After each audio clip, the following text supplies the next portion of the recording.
the first part of the presentation. So, and to start us off, we'll start with Amazon CloudWatch. I know we have mentioned quite a number of times CloudWatch, and just go through it again. So, Amazon CloudWatch is a powerful monitoring and observability service for AWS resources and applications. So it provides the essential insights needed to maintain performance, optimize resource utilization, and ensure the health of your cloud environment in real time. So what basically CloudWatch does is it does what we call monitoring your services. For example, if you're using an Amazon EC2 or S3 or any other service that you'll be using, so it monitors to see how the different service is performing. So it watches the resources 24 hours a day and gives some insights regarding that specific resource. So it makes sure that your systems runs quite well, very fast. The CPU is okay, and all the other elements of the service.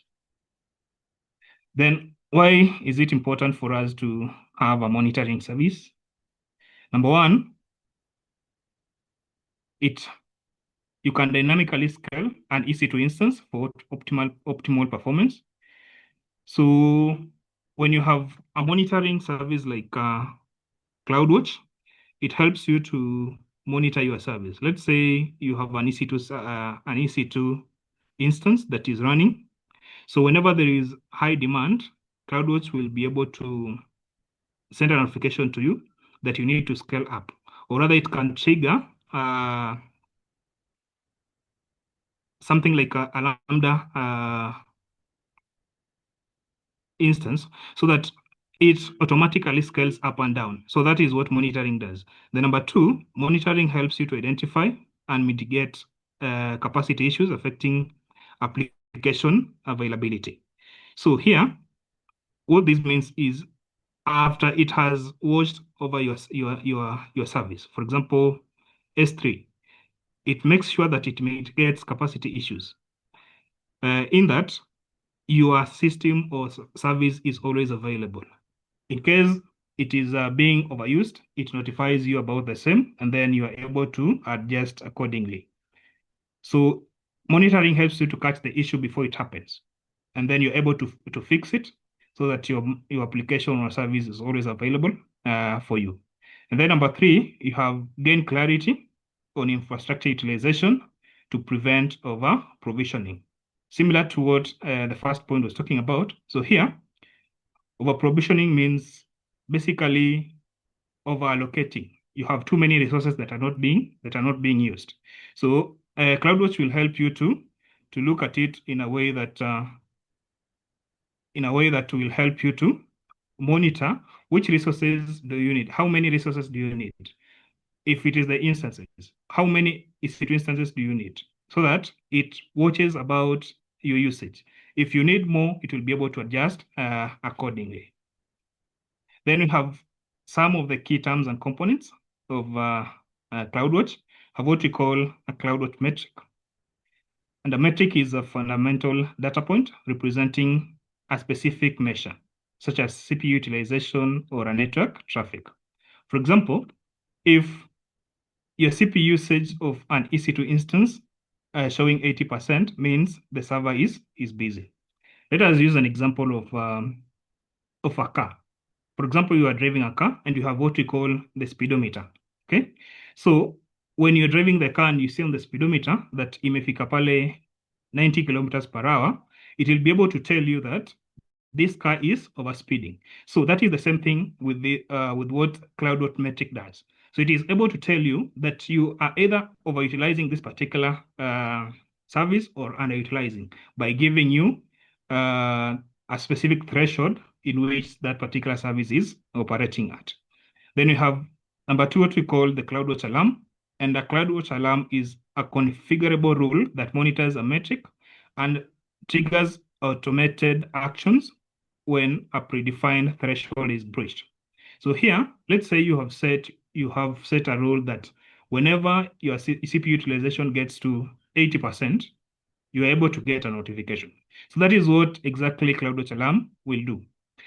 What it will do, it will monitor your specific service or instance, and whenever a specific threshold, let's say it is greater than 80%, it's greater than 90%, or maybe 70%, it gives you, it sends to you a notification, or rather triggers a reaction that will be able to counter that specific overutilization. And then number three, you have what we call CloudWatch event. So it is a reactive system that automates responses to changes and events within your AWS environment.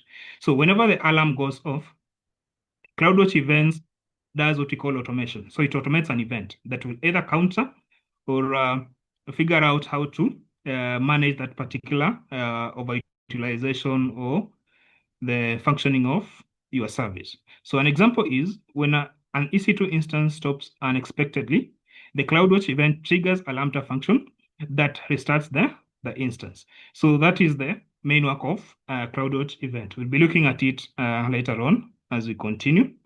So below here we have a statement that says CloudWatch enables both basic monitoring, data collected every 5 minutes, and detailed monitoring, data collected every 1 minute for EC2 instances, providing granular insights when needed. So for the 5 minutes, it's a general watch. It is a general monitoring.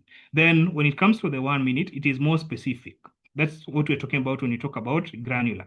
So it gives a more specific insight towards us, what has really happened with that particular service or metric. So here we have an example of an alarm. So the first one is if you have a CloudWatch watching over an EC2 instance, an alarm could be if the CPU utilization exceeds 60% for 5 minutes, it triggers that particular alarm.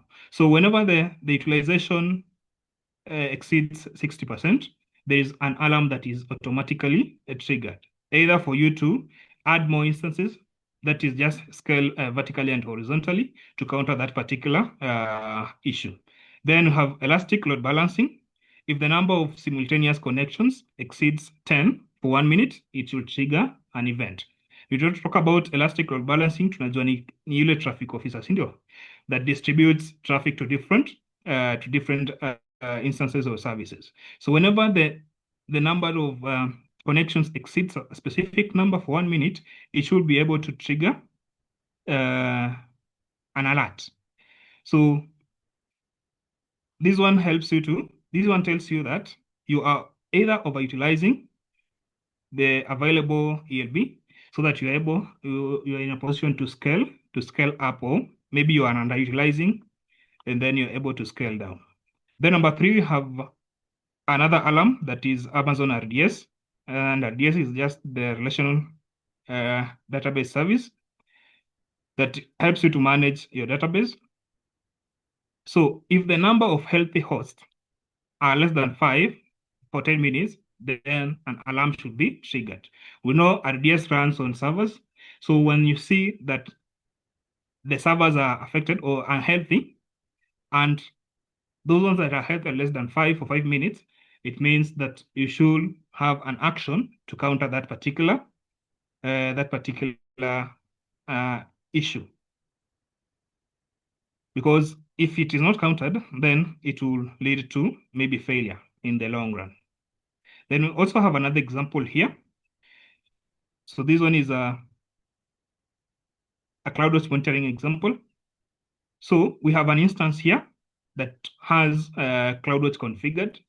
So whenever there is a change in this particular instance, the instance will send that particular metric. So this is the metric that is being watched after it has been watched by CloudTrail. CloudTrail will be watching for a specific metric, that is CPU utilization. Maybe it goes beyond and a specific percentage. So once it watches this particular metrics and it exceeds the specific threshold, it will be able to do two things. Number one, the alarm will be able to trigger either a notification directly to the user through the root user here.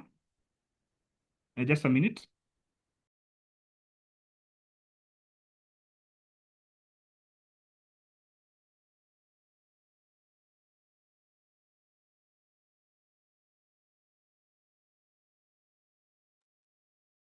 Okay, apologies about that. So we have two things here. So once a specific threshold has been exceeded, a CloudWatch alarm will trigger two things. Number one, either send a notification to the root email through the SNS alert, an email notification, so that the support team can be able to, or rather the root user can be able to adjust. Then number two, it can also send it to the Amazon Simple Queue Service, SQS, so that maybe a specific trigger can happen. So we have two ways where the EC2 instance will be able to send this particular metric that is being watched directly, or rather a specific function in this particular EC2 instance can also be able to create what we call a custom metric. So we'll be looking at the difference between the two, the custom and the standard metrics hapo mbele. Then we have what we call the metric components. So metrics have 4 different components. The first one is the namespace. So the namespace logically groups related metrics, preventing data collision across services. For instance, if we are looking at metrics related to EC2 instance, the namespace will be able to group them together. If it is S3, it will be able to group those that are related to that specific service. Then we have metric name and value. This one identifies what is being measured and its corresponding quantitative result. If it is storage, it will be able to talk about just the storage. If it is a CPU utilization, it will be able to identify it as CPU utilization and attach a value, a quantitative value to it. Then you have what we call dimensions. So dimensions acts as filters. So it will refine metrics specifically with a name value pair for precise filtering. Then you have the period. It defines the time interval over which metric data is aggregated. So we are going to look at each of them specifically. So we have the first one is the namespace. And here, the namespace acts as a container for related metrics, ensuring clear separation and organization. This prevents accidental mixing of data from different AWS services or custom applications. For example, metrics for Amazon EC2 typically reside in an AWS EC2 namespace. Then metrics for Amazon S3 are found under the Amazon AWS S3 namespace. Custom applications can define their own namespaces for tailored monitoring. Okay, so here you can never find metrics related to S3 in a folder. This is like a folder that has EC2 namespaces. So namespace helps us to group them based on the specific service. Then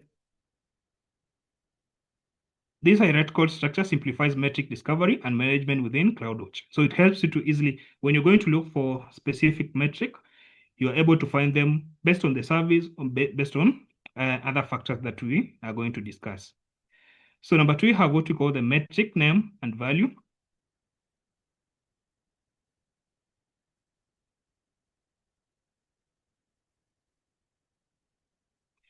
What we call the metric name and value. So under the metric name and value, the metric name precisely labels what is being measured. For example, if it is CPU utilization for a computer resource, if it is the bucket size, bytes for storage utilization, if it is a network for inbound network traffic, so it labels, it puts a tag to a specific metric that is being measured. For example, if it is for CPU, if it is for storage, you will get that particular namespace here. So the value is the actual quantitative measurement recorded for that metric. So here we've talked about the CPU utilization exceeding 50%. So the 50% is the value that you are talking about in this particular aspect. Then we have dimensions. So under dimensions, we have, so dimensions, I've said dimension is like a filter. Okay. Dimension is like a filter that helps you to be more specific. So when you talk about the metric name and the value, it is more general in terms of CPU utilization, bucket size, that is very general. But when it comes to dimensions, it goes to a more specific aspect. Let's say, for example, so the first aspect is granular filtering. So dimensions are key value pairs that add specificity to a metric, enabling highly precise filtering and organizational data. So I want us to think of these as our email. Our email has inbox, outbox, sent box, drafts, and all that. Okay, so those ones are just metric name and value, right? Because you will have in my inbox, I have 10 emails. In my outbox, I have these. In my sendbox, I have this number. In my spam folder, I have this. Okay. But now when it comes to the dimensions, it goes to the inbox and becomes extremely specific about a specific email. Let's say, yes, I'm looking for an email from Lanley. Okay. So I'll go to my inbox. Then in my inbox, I'll search. Let's say I'm creating a filter for a search filter. I want to go to my inbox. Then inside my inbox, I want to look for a specific email from Lanley. Then from Lanley, we also have specific emails. Maybe it was Canva's registration. Maybe it was password and under Canva registration, we had what we call the password and the email and password. So I'm going to be very specific to the details. So what granular filtering does is it enables you to be very precise in terms of the data you're looking for. Then you have enhanced context. For example, instance ID provides context for CPU utilization specific to a single EC2 instance. So it becomes very specific to what you're looking for. So it should belong to a very specific EC2 instance. Then up to 10 dimensions. So CloudWatch enables you to have up to 10 dimensions. So what I was talking about, I'll go to my inbox, and inside my inbox, I want to look for Lanley. Inside Lanley, I want to look for logins. Inside logins, I want to look for. So these are 10 different dimensions. So it will help you for this particular number of dimensions. Then using dimensions allows you to slice and dice your monitoring data, focusing on a specific resource or group of resources. So it becomes very specific when you're looking at when you're using the dimensions. And then lastly, we have what we call periods. And period is it's just a time frame. We've talked about 5 minutes and 1 minute in the previous slides. So that particular time frame is what we call the period. So the period defines the aggregation interval for data collection. This determines the granularity of your monitoring data. Okay, so ndizi za jua ni kama zimeanza kufika, but it is okay. So we have what we call shorter periods and longer periods. So for shorter periods, it could be 60 seconds. So it offers high resolution, detailed insights for a real-time problem detection and analysis, okay?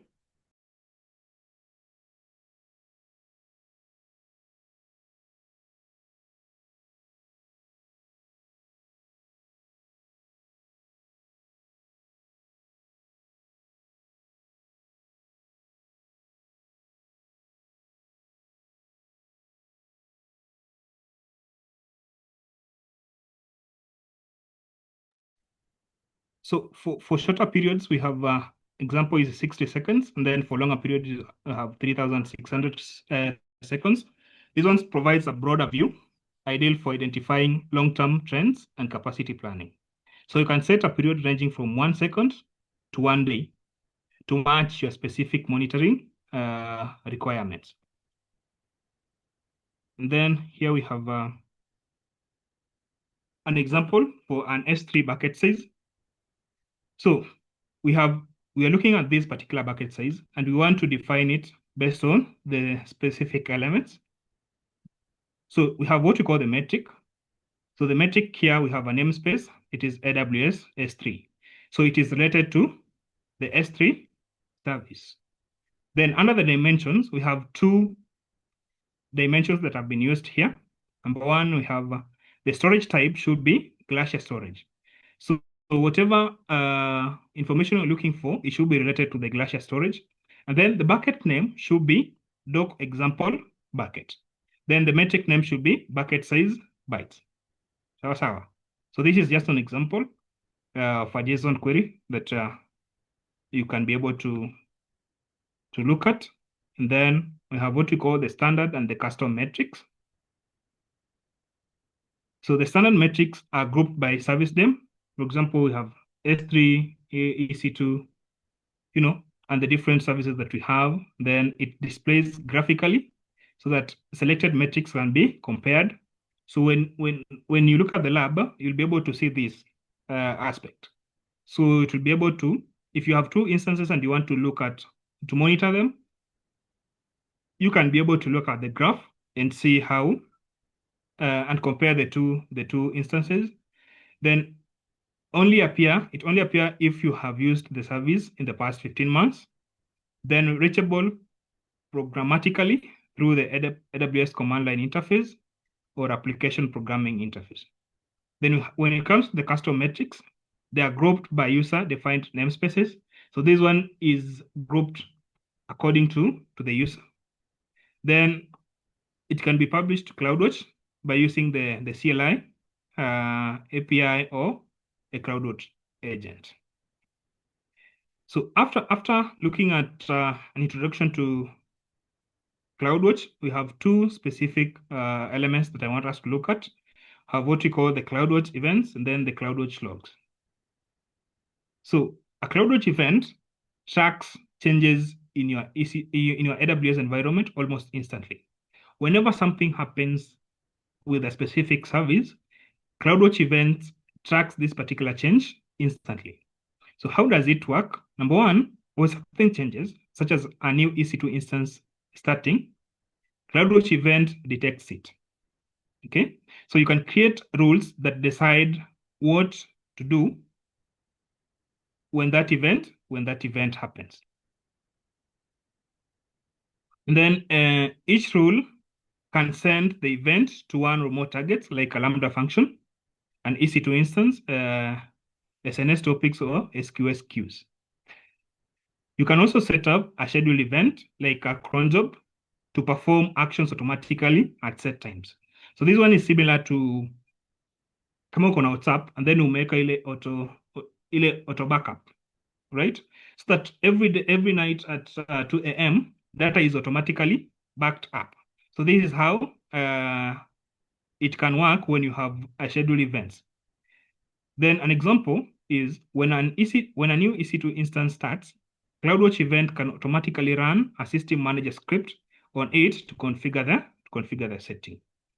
So key terms to remember here is an event. An event is a change in the AWS resource, like an EC2 instance starting or stopping. Then a target is where the event goes to be processed. Okay. For example, a Lambda function could be triggered, an EC2 instance, and all the other targets. Then a rule defines which event to watch for and where to send it. Okay. So that is it about events. Then when it comes to logs, what a CloudWatch log does is it collects, stores, and analyzes log data from different AWS services. Okay. So the process is you configure. By configuring, you decide what log data to capture and where to send them. Collect, send logs from EC2, CloudTrail, or Route 53 into CloudWatch logs, and then analyze. So you use CloudWatch logs insights to search, visualize, or create alarms based on log content. So it is just you configure, you collect, and then analyze. Then we have an example here. You can track how many for 4-page not found errors your website gets and create an alarm if the number is too high. Okay. So this is just configuration. So once it is configured, it is collected, and then after analyzing, CloudWatch will send this particular maybe as a notification to the user, or it could be able to trigger a Lambda function to run a code that will be able to create a solution to this particular challenge. Then key features here is you can automatically gather logs from EC2 and other AWS services. Then it groups the logs into log groups and log streams. So when you talk about a log group, it is like a folder. So it groups them into a folder. Then inside the folder, the files that are inside the folder is what we call the log streams. Then it lets you to create a metric filter to count certain log patterns like errors. So we talked about filters, we talked about dimensions. Then it integrates with CloudWatch Alarm to notify you when something goes wrong. So once you've created a metric, when a specific threshold is exceeded, it can be able to trigger an alarm to just let you know. Then include CloudWatch logs insights to query and visualize log data. Okay. Then an example in our workflow is an EC2 instance sends logs to CloudWatch logs. Then you create a filter to find only for 4 errors. Each error increases a custom metric, for 4 count. Then a CloudWatch alarm watches the metric, and if the number goes too high, an alert is sent to IT support. Okay, so this is CloudWatch events and CloudWatch logs. And then lastly, in summary, CloudWatch event reacts to changes in AWS resources, and CloudWatch logs store and analyze log data to help you monitor and troubleshoot your systems. So that is all I had for CloudWatch. So do you have any questions or something to point out?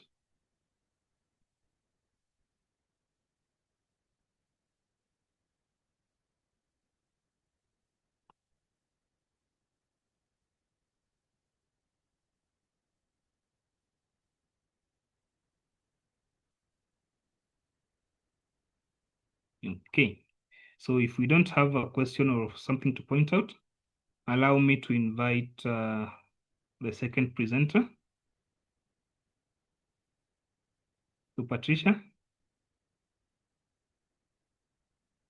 So I didn't have any questions because we will have a Kahoot at the end of it all.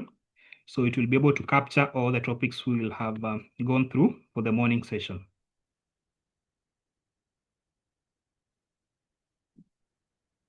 So Patricia, if you're on the call. Yes, I'm on the call. Okay, karibu. Asante. Good morning, everyone. I'm Abby, and I'll be taking you through 2 modules, AWS CloudTrail and AWS Service Integration with Athena. First, let me work on sharing my screen. Give me a minute.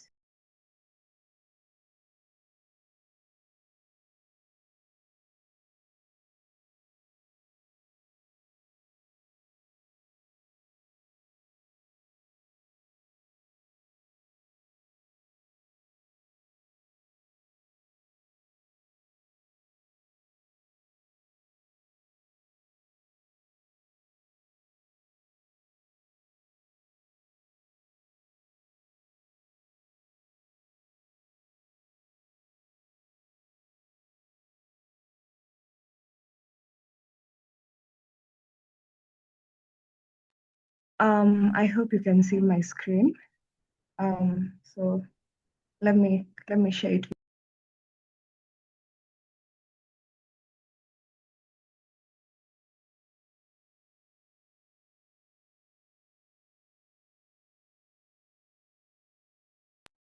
So guys, as I stated earlier, I will be taking you through 2 modules. Na kama hamnisikii niambie, kindly. Mkisikia any background noise, kindly excuse me. So I'll be taking you through 2 modules, AWS CloudTrail and AWS service integration with Athena. So let's start with the first one. Give me a minute.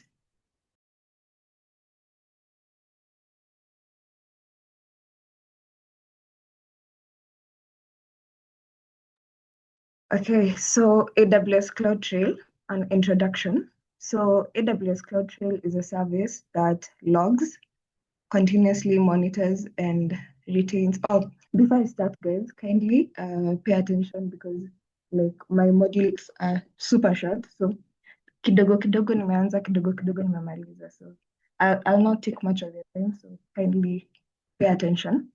So as I was saying, AWS CloudTrail is a service that logs, continuously monitors, and retains account activity that happens in your AWS account. So CloudTrail tracks all API calls and actions taken by users, roles, or AWS services. It includes who did something, what they did, when they did it, where the request came from, and whether it was successful or not. Okay, so we can continue.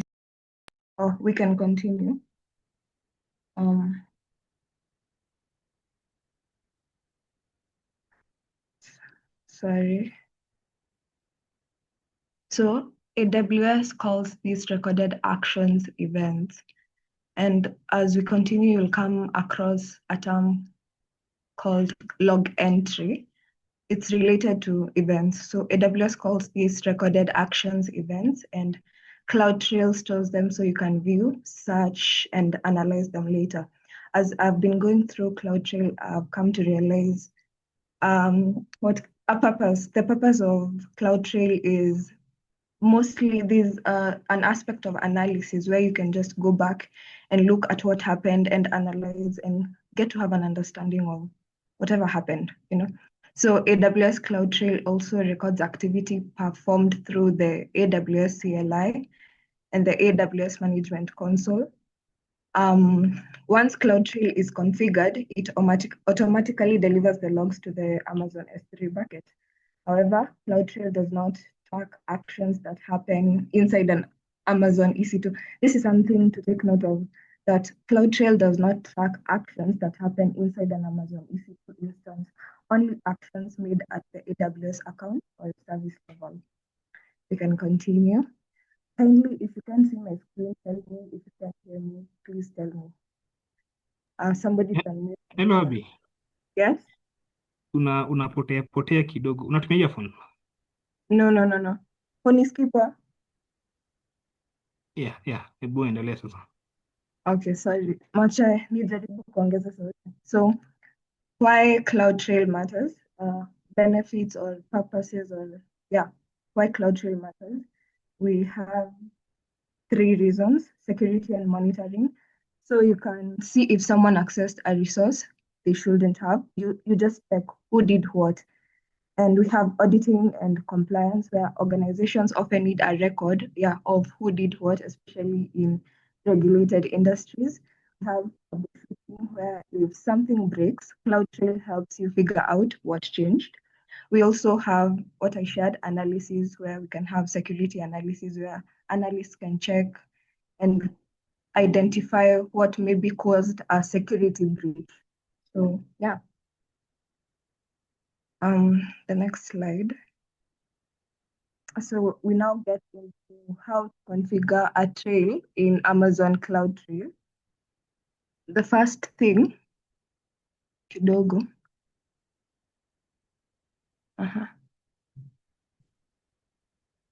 So you configure a new or existing Amazon S3 bucket for uploading log files. So as we said earlier, the log files are kept in an Amazon S3 bucket. You define a trail to log desired events, e.g. management events are logged by default. You create an Amazon SNS topic to receive notifications. I think there was a lab where this was done practically. You shared your email and you received a certain alert in regards to a certain issue. We have, you configure Amazon CloudWatch logs to receive logs from CloudTrail, which is optional. The last 2 steps are turn on log file encryption and the integrity validation for log files, which is optional as well, and add tags to your trail, which is optional as well. So when you go to your AWS console, you will nini hapo juu uta search CloudTrail, and then you like utaenda under CloudTrail kuna mali kuna wait. So you open the AWS CloudTrail console, you choose create trail, you name the trail, you choose whether you create a new S3 bucket or you choose an existing S3 bucket, you select as I mentioned earlier, hapa kwa step 2, kwa define a trail to log desired events. We have types of events such as management events, as stated here, data events, or insight events. And then you choose whether you want it to be multi-region or single region. You can add it to CloudWatch, which is useful for real-time monitoring and alarms. So yeah, that was just like a practical explanation of how you do all of this on your AWS console. So yeah.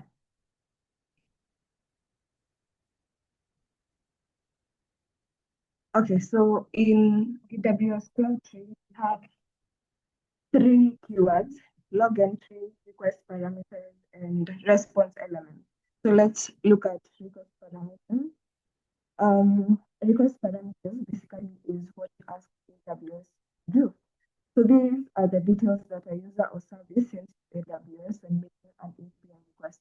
So think of request parameters as the input, what you give to the AWS service. So for example, when you fill out a form asking AWS to do something, create a bucket, the information you enter in the form, like the bucket name, is part of request parameters. And on top of that, request parameters include the user identity, the person or the person who performed a specific action, the event time when it happened, the event source, whether it was done via the console or the CLI. So, example, I have an example here. If someone runs that, the request parameters will include bucket name. So my bucket 123. So CloudTrail records what was requested. Kindly remember, request parameters is input, what you give. And then now we're going to the response elements, which is the output, what you receive from AWS. Also, on top of that, so the response elements and the request parameters fall under log entry. So as I said, response elements is the output. That is what AWS returned after doing what you told them to do. For example, somebody tried to access a certain resource in AWS, and maybe the password was wrong. So labda wanaambiwa denied access. So that's a response element. They received something saying, no, you can't access this because maybe wrong password, whatever. So as stated here, these are the details that AWS sends back after processing the request. Think of it like after you ask AWS to do something, AWS replies with, here's the result. And that result goes into response elements. For example, if you create an Amazon EC2 instance, you get a response like, the instance has been successfully created. You have the instance ID, you have the launch time, you have the current state, you have like saying something stating 3/3 check pass, something of the sort. So those are the response elements. So remember kindly, request parameters, output, wait, request parameters, input, response elements, output. Yeah, that's it. Yeah. So I'm done with CloudTrail, and we are going to the last part of my session, which is AWS integration with Amazon Athena. We can start by defining Amazon Athena, which is a serverless interactive query service that lets you analyze data stored in Amazon S3 using standard without needing a set of servers, databases, or complicated infrastructure. So Athena lets you ask questions like about data in S3 using SQL, like how many customers bought product X without needing the database. And Athena works with various standard data formats, e.g. CSV, JSON, ORC, etc. So yeah, um, we have Amazon Athena characteristics slash benefits. We have four of them. Number one, it has large scale data set with ease. Number two is you don't need to build or manage servers, and you don't need to clean or remove your data fast. Like for example, in relational databases where you have to do extract, transform, and load, you just um, you you just analyze it immediately, and then you pay only for the queries that you run. And lastly, Athena automatically runs queries in parallel, so most results come back fast. Haraka haraka. So getting started with Amazon Athena, we have three simple steps. Create an Amazon S3 bucket and load data into it. Or if you have a bucket already, use that. You will define the schema and define the schema, table definition that describes the data structure. And lastly, you can use SQL to query the data. I think this is the last part. Yeah, this is the last part. So AWS service integrations, AWS service integrations with Amazon Athena.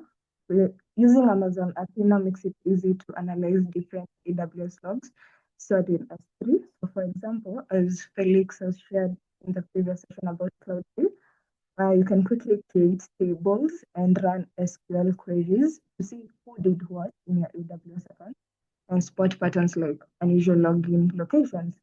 So for application load balancers, Athena helps you check where traffic is coming from, how long requests take, and how much data your applications are sending or receiving. And lastly, with VPC flow logs, Athena lets you explore network traffic in your VPC so you can detect suspicious activity and understand how your network is being used. So as I said earlier, guys, I'm done. Thank you for your time. My two modules did have checkpoint questions as well, but we will be sharing a Kahoot as Felix was shared earlier. So thank you for your time. Any questions? Any comments? Feel free to share.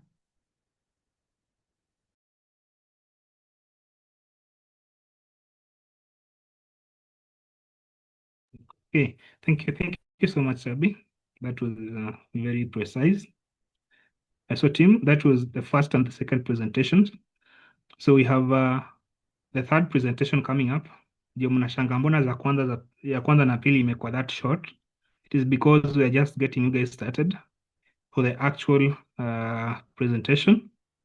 So I don't know, Patrick, can we go for a break and then we come back? Ama tuendelee tu because the next presenter will take some good time.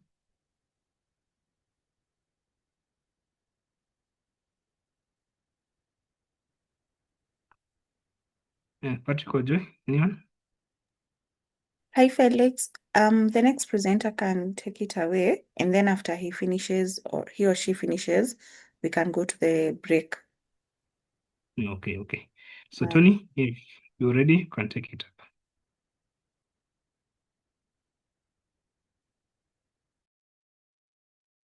Hello. Good morning. I'm Tony. And I hope you had a lovely morning and weekend. I'll be taking you through AWS organizations, tagging and billing. Yes, let me share my screen. Good Good morning, morning, Tony. Can I adjust your volume? Okay. We can't hear you quite clearly. Can you hear me now? Hebu endelea kidogo tusikie. Okay. minute so that I can share my screen.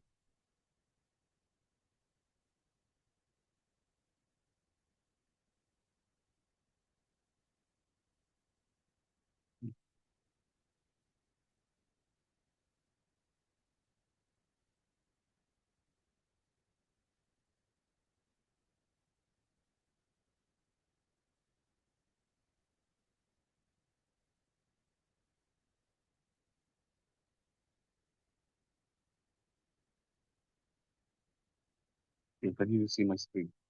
And can you hear me properly?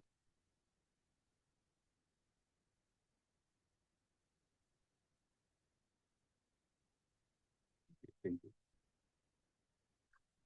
So we're going to be starting off on AWS organizations. And this is an account management service that enables you to consolidate multiple accounts into an organization that you create and centrally manage. So basically, it's like a structure that allows you to organize your organization in the actual service is called AWS organization.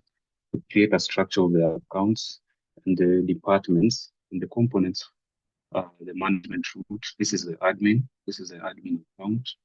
Then we have organizational unit. This you can say they're sort of departments. You can have IT or maybe development, cloud, things like that. Then you have the individual member accounts. These are the ones that are inside the OUs. When I say OUs from now on, I mean the organizational unit. And the service control policies, the last part, which are the policies that determine the permissions for these member accounts, the organizational units, and the general root account. And in AWS organization, it includes consolidated billing and account management features that will help you with budgeting, security, and compliance. And here we have a presentation of the structure. Let me imagine this. We have the root user at the top, and then the policies here are applied at root. When a policy is applied at root, it trickles down to the other accounts. So it's a top-down model, not a bottom-up one. Here, Devenji. So inside you can create policies that apply at root specifically, go down, or at the OU level, these are the organizational units, or even at the account level. And you can enable cross-account services, and you also delegate them to the member accounts. And policies applied at the OU apply to the accounts within the organizational unit. And an organizational unit they mainly contain member accounts, but they can also contain nested OUs. You can nest other organizational units inside an organizational unit. And policies can be assigned to OUs or directly to accounts. That is, if you have a specific OU, you can assign a policy to it and it will be trickled down to the members inside that OU. And member accounts can be delegated to administer specific service in the organization, e.g. EC2, Lambda, things like that. And the definition of the OU is it's a container for accounts within an organization. And as we've said, it can contain other OUs, and this helps form the hierarchy. And the policy for the SCP here, it's a set of rules that control what accounts in the organization are allowed or required to do and what they can or cannot do, basically. And there are some few notes over here. An organization unit can only have one parent. And you'll also notice that AWS organizations, they follow the top-down model, where a policy inside an OU applies to the rest of the accounts below it, or even it applies to all the accounts and nested OUs inside it. And by below it, we mean only the ones that are below it in form of hierarchy, and not other OUs nested inside of it or above it. When we say, for example, here we have this OU over here. If you set a policy specifically to this OU, it will apply to this other nested organizational units and also to the associated member accounts, but it will not apply to this OU that's beside it. So it trickles down, cannot trickle sideways or upwards. It's a top-down model. And then we'll move on to features and benefits of an AWS organization. The first one is policy-based management, where you can create SCPs, which are service control policies that centrally control AWS services across multiple accounts. You can manage, you can create groups of accounts. These are the organizational units, and then attach policies to them. You can manage accounts through APIs. You can permit the creation and management of new AWS accounts. And you also have consolidated billing, which is a major feature here, where you review a combined view of charges incurred by all of your accounts. And you need to note that AWS organization is free in itself. And by free, I put an asterisk here because you need an AWS account, similar to, let's say, an application like WhatsApp. It's not necessarily free because you need a phone and you need an internet connection, but the actual application in itself is free. So for AWS organization, you only pay for the services you use, that is EC2 instances or Lambda. But for the organization service itself, it's a free service on top. And the consolidated billing allows a management account to receive one bill for all member accounts. So you can enable bulk pricing discounts. You consolidate the billing of all of the accounts in the organization, and you have a clear view and analysis and good reports. Then we'll move next to security in AWS organizations. You still implement control access with IAM, where IAM policies enable you to allow or deny access to AWS services for users and groups. So here you notice that we have the IAM policies that are still in use, and we also have the service control policy. And this is a key feature. This is a key thing that I will distinguish below. Some notes here. An IAM policy can be applied only to IAM users, groups, or roles, and it cannot restrict the account root user. The root user is not restricted by IAM policy, and accounts in AWS organizations are not IAM users, but member accounts in the organization. That is also something to note. And IAM policies control access. IAM policies control access to AWS services for users, groups, and roles. But SCPs, that is the service control policies, control access to AWS services for individual groups in the OU or in the general organization. And a good note here is SCPs can affect the account users, but IAM policies cannot restrict the root user. So the root user is only restricted by SCPs and is not affected by IAM policies.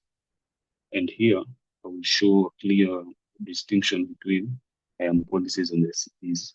And the first one is what they control. IAM policies control access to AWS services for IAM users, groups, and roles.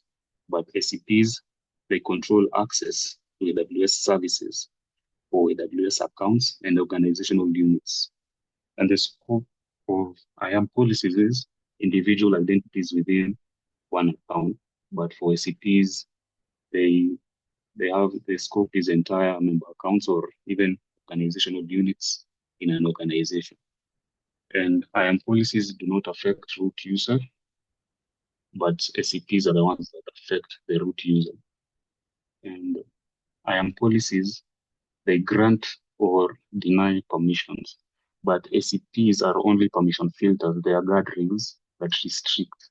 They cannot grant permissions. Granting permission is the work of the IAM policies, and the SCP is a guardrail that only filters permissions. And the default behavior of IAM policies is both of them are default deny, where you must explicitly allow in terms of IAM policies. And for service control policies, you must explicitly allow via SCP and IAM So in some cases, both of them are used to achieve a shared goal.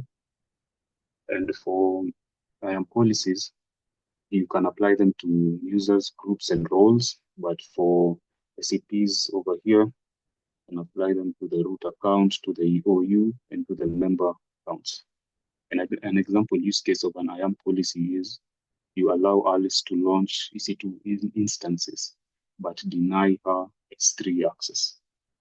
And for the SCPs, that is the service control policy, you prevent any account under development organizational unit. This is some sort of department in the organization from deleting backups. Even the root user can be prevented.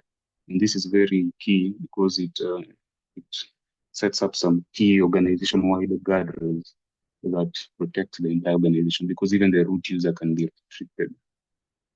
And we have a few notes over here. The reason why SCPs affect root accounts is to put some constraints on the root user, e.g. never delete backup vaults, which is ideal for organization-wide guardrail, since even the root user can be compromised. That is the root account, or even from an insider threat. For example, a rogue admin can turn rogue and decide to delete the backup vaults. But because of SCPs, you can set up some strict guardrails for the entire organization. Sorry.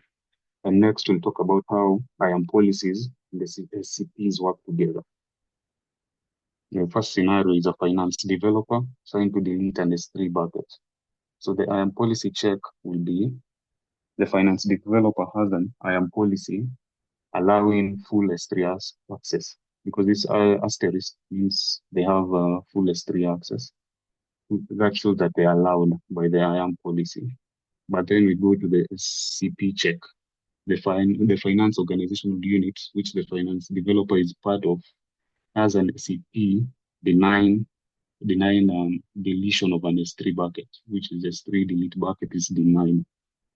And the result will be the developer cannot delete the bucket because both the IAM policy and the SCP must allow the action. If either of them denies it, the action is denied. So it can also be some sort of second layer of security, because you can see that the IAM policy allowed full access, but the SCP check denied deletion of buckets. So the end result was the bucket cannot be deleted because both of them must work in unison, or they must sort of be synchronized in the initial filter. And an example for the root user exception is if the AWS account root user, who is not an IAM user, tries to delete that bucket, the IAM policy doesn't apply, because IAM policies do not restrict root. Only CPs apply. So the bucket deletion will still be blocked for both the root user and the finance developer, who is a member account in the finance organizational unit. So the key takeaway here is SCPs are the guardrails, IAM policies, the access keys. You need both. So SCPs say you're allowed to try something at the account level, but the IAM policies say you're allowed to do it at the identity level. If either says no, the action fails. Then next, we'll go into setting up an organization. And it's a fairly easy setup. For the first one, you create the organization with your current AWS account and the management account.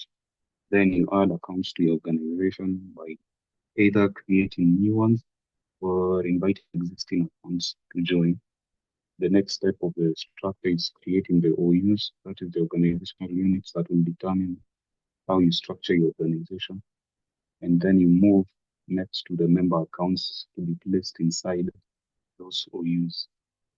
After that, now you create the service control policies, which will enable you to apply restrictions to what actions can be delegated to users and roles in the member account. And finally, you can test the organization policies. You can sign in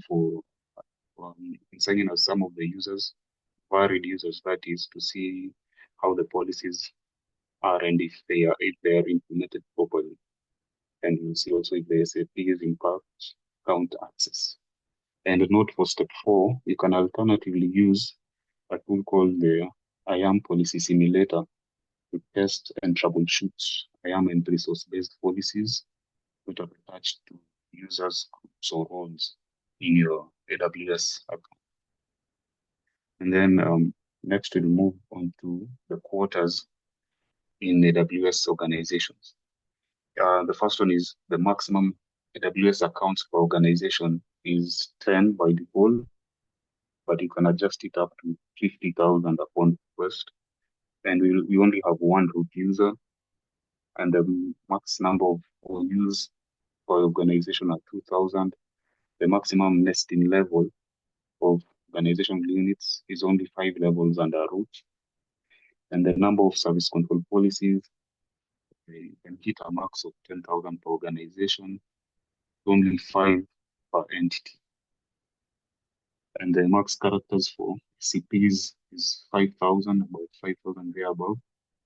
And the number of member accounts you can create concurrently are only 5. The number of accounts you can close concurrently are only 3.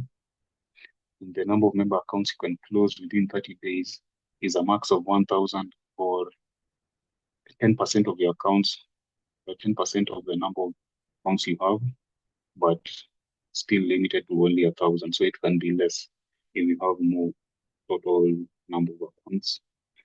And you can only, invitations per day, you can only send 20, which is the max of the organization max account, whichever is larger. And the number of tags, which are labels, is 50 per resources. But entities you can attach to a policy is unlimited, basically. And next we'll go to how to access AWS organization. So there are 4 ways. The first one is the management console, which we have been using a lot. It's a browser-based interface that you can use to manage your organization and your AWS resources. Next is the AWS CLI, which we've also used via SSH. You issue commands through the AWS CLI to perform AWS organization's tasks. The next one is SDKs, which are cryptographically signed requests, which also manage errors and then retry automatically. And the final one is the HTTPS query. HTTPS is, I think, Hypertext Transfer Protocol, the one associated with the web. This is programmatic access to organization. And I'll explain this one further. The HTTPS query option uses an API, which gives you programmatic access. It enables you to issue HTTPS requests directly to the service, which is very useful for applications, and developers use APIs a lot to communicate directly with services to both send and receive information via requests.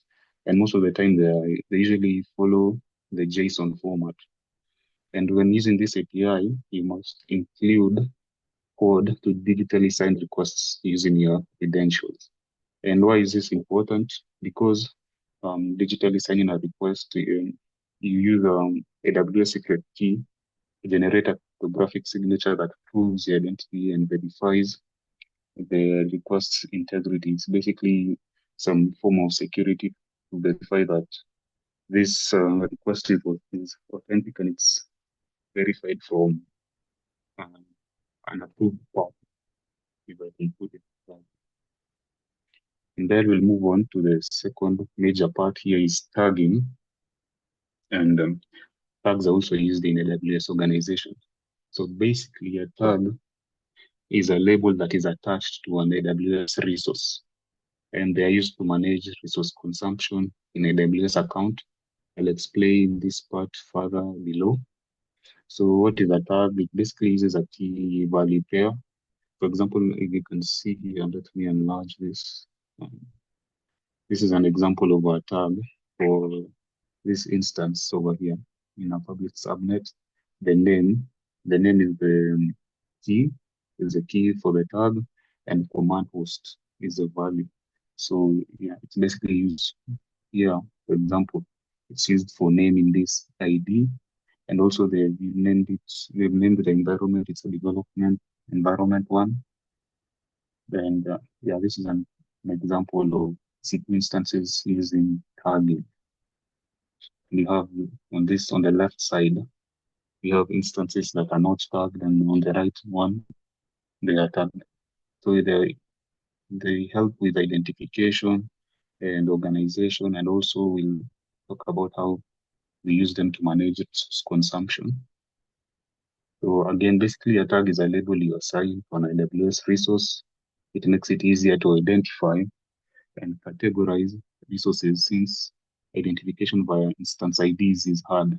You can't cram these IDs. They're usually longer. This one is hard because of presentation, but they are very long, and they are a mixture of words and letters. And we'll speak about the characteristics of tags. The first one is you can tag many resources, EC2, EBS volumes, and others, and you must complete a separate tagging action after the resource is created. And you need to note that tag keys and values is sensitive. So it's best practice to use a consistent and standard format that's best suited to you. Keep it consistent throughout. And also some tags are built-in and cannot be removed. Example, tag names for creations. If you create, let's say an EC2 instance, you'll have an EC2 instance. You'll have a tag automatically created for login and compliance, like AWS created by, and it will have your username and something like created on. You'll have the timestamp. That is the current time. And some tags also can be propagated. For example, a resource that is created as part of an AWS CloudFormation stack automatically inherits the AWS CloudFormation stack name tag. What this means is if you create a resource and another resource, it will inherit some of its tags. Again, for login, these things are automated and compliant. And you can create multiple tags for a resource. You can create up to 50 tags for each resource to help you distinguish it further. And an example of tag for a propagation is when an AWS Elastic Beanstalk resource creates other resources such as an EC2 instance. The EC2 instance will be automatically tagged with a reference to the service. And some example of tags is environment tags, which are either production, test, development. We also have cost center tag. For example, here we have marketing, we have the owner, the tag that will list the owner, and department, if it's cloud development, things like that, the staff that is used to maybe develop an application and the purpose, the resource. So you can play around with them and clearly distinguish a resource. And that will go in AWS configuration and tagging, or AWS config. And AWS config provides a mechanism to enforce tagging on a resource. So it uses the required tags, the required tags, and you specify the required tag key and optionally the required value. So what this basically means is it enforces tagging. And a good example I can use is if you go into a website and fill a form, some of the fields over there usually have the required tags. That is, you cannot submit that form without filling in certain fields like email and maybe your first name. Some fields are usually optional, things like phone number, maybe, depending on the website. So it's using the same principle that is. So when you create a resource, you'll automatically be required to set a certain tag based on the requirements of the organization that has been set. And it's used to enforce standards, organization standards. and maybe you can also say compliance. And the parameters are two, so it's a key value pair. This is the key is the key of the required tag, and the value is the value. For example, let me use this example over here. So you can have an environment tag where the key is environment and the value is production.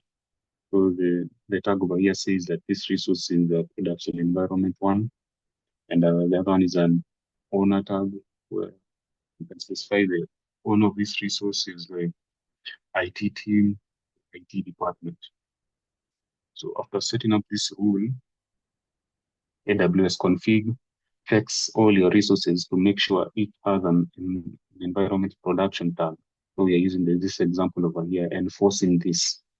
So if any resource is missing, the tag, if any resource is missing the tag or has a different value, AWS config flags it as non-compliant and lets you know.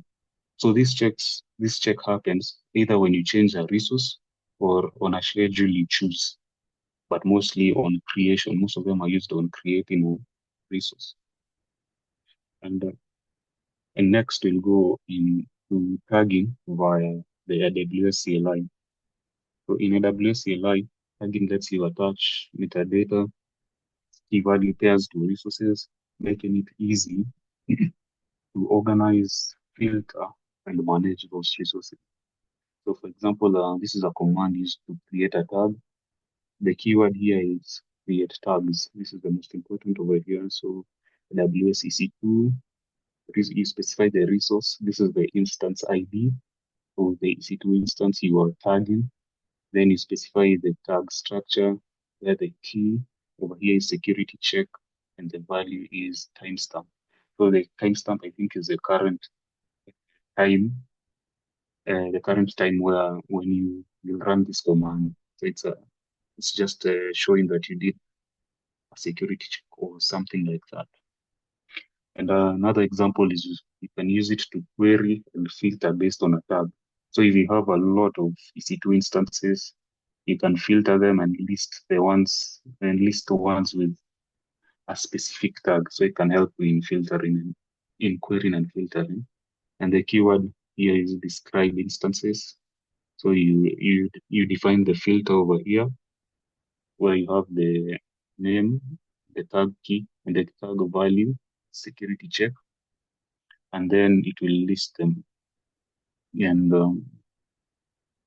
yeah, these are the explanations. For the second one, you return the instance ID plus the value stored in the security tag. And it's useful for audit and automation because you can quickly see which instances have been tagged and with what value. And for the first one, you can use it for tracking when a compliance or security check was performed. So they're very useful for tracking audits and general automation. And we'll talk about common use cases for tagging. And tagging can be used to simultaneously start or shut down instances that have a specific tag. So this is an application of automation using tagging. For example, you shut down all development instances on weekends. You can also enforce tagging requirements for corporate standards. For example, the one that we were talking about above, where you need to set a certain tag on creating certain resource. And we have a pseudocode over here for, for, for enforcing tagging, where you have instances, describe instances, keyword. So this is a for loop for each instance in instances. If the instance is not, because of this exclamation, is not a member of required tag, you terminate it. So what this pseudocode basically means is it checks every EC2 instance inside described instances. And if it does not have the required tag, the tag called required tag, it's terminated automatically. This is some form of automation you can use. But this is a pseudocode, it's not an actual command. And then you can enforce tagging with IAM policies. You can write IAM policies that enforce the use of specific tags. For example, having an IAM policy that requires the user to use a department tag when they create a resource in order to group it to a specific department. And tagging requirements are expressed in an IAM policy through the condition policy document. Sorry, the condition policy element. E.g., the example above shows shows the condition to be met. So you can write an IAM policy that enforces the use of specific tags using the condition policy element. And this is a JSON format. The policies are usually in JSON. So the effect is to allow, the action is when you create a volume in an EC2 instance, and then they have specified the resource over here. And it shows the tag that it shows the request tag over here, a cost center tag, and a department tag, which have been sent with their values, with their respective values, 115 in accounting for the department, and then it applies them. It applies those tags. And the explanation for this policy above is this policy allows the EC2 to create action only if the request includes cost center and department tags. And the condition block enforces that these tags must be supplied when a volume is created. And the section for all values string equals, this one over here, the last bit, it means both cost center and department must be present. So it's strictly enforcing that rule. And this enforces tagging discipline because the EC2 volumes can only be created if the tags, cost center, and department are included and they are set to the exact required values. So it supports tracking and compliance. And then next we'll speak about some best practices in tagging. And the first one is to create business relevant tag groupings to organize resources along technical, business, and security dimension. This, I can give an example maybe for the department one, where you associate a resource to a specific department. So it will be good for organizing your structure properly. And another best practice is always use more tags instead of using too few. It doesn't hurt to use more to provide a very clear distinction between your resources. And the third one is to always use a standardized, a set-setting format for tags and to implement it consistently across all resource types. Consistency is also a key thing over here, and it's good to be consistent in your tagging format. And the fourth one is to implement automated tools to help manage resource tags. For example, the resource groups tagging API. And what is this API? It enables the programmatic control of tags. This practice makes it easier to automatically manage, search, and filter tags and resources. And what can you use to do? What can you do with this API? You can tag and then tag supported resources. You can use tag-based filters to search for resources. You can even list all the existing tag keys and list all the existing values for specified keys. The possibilities are endless depending on your specific need, because it's an API. And then the benefits of tagging organization. So you have a clean structure of your resources. The second one is enable resource access control. You have post tracking, and also automation is major in tagging. Tagging helps with automation because it identifies resources easily. And next we'll speak on cost management practices. So first I'll speak on the cost benefits of AWS Cloud. The first one is you only pay for what you need when you need it. You can create scripts or templates to shut down environments. You can even create templates for auto scaling, for example, in EC2, so that The EC2 autoscaling can know what type of EC2 to launch when the load is heavy. You can turn off unused resources, specific services after business hours, and during holidays or development or test environments. You can shut them off. Disaster recovery environments. It can be turned on only when required or automated to come up when there's an issue.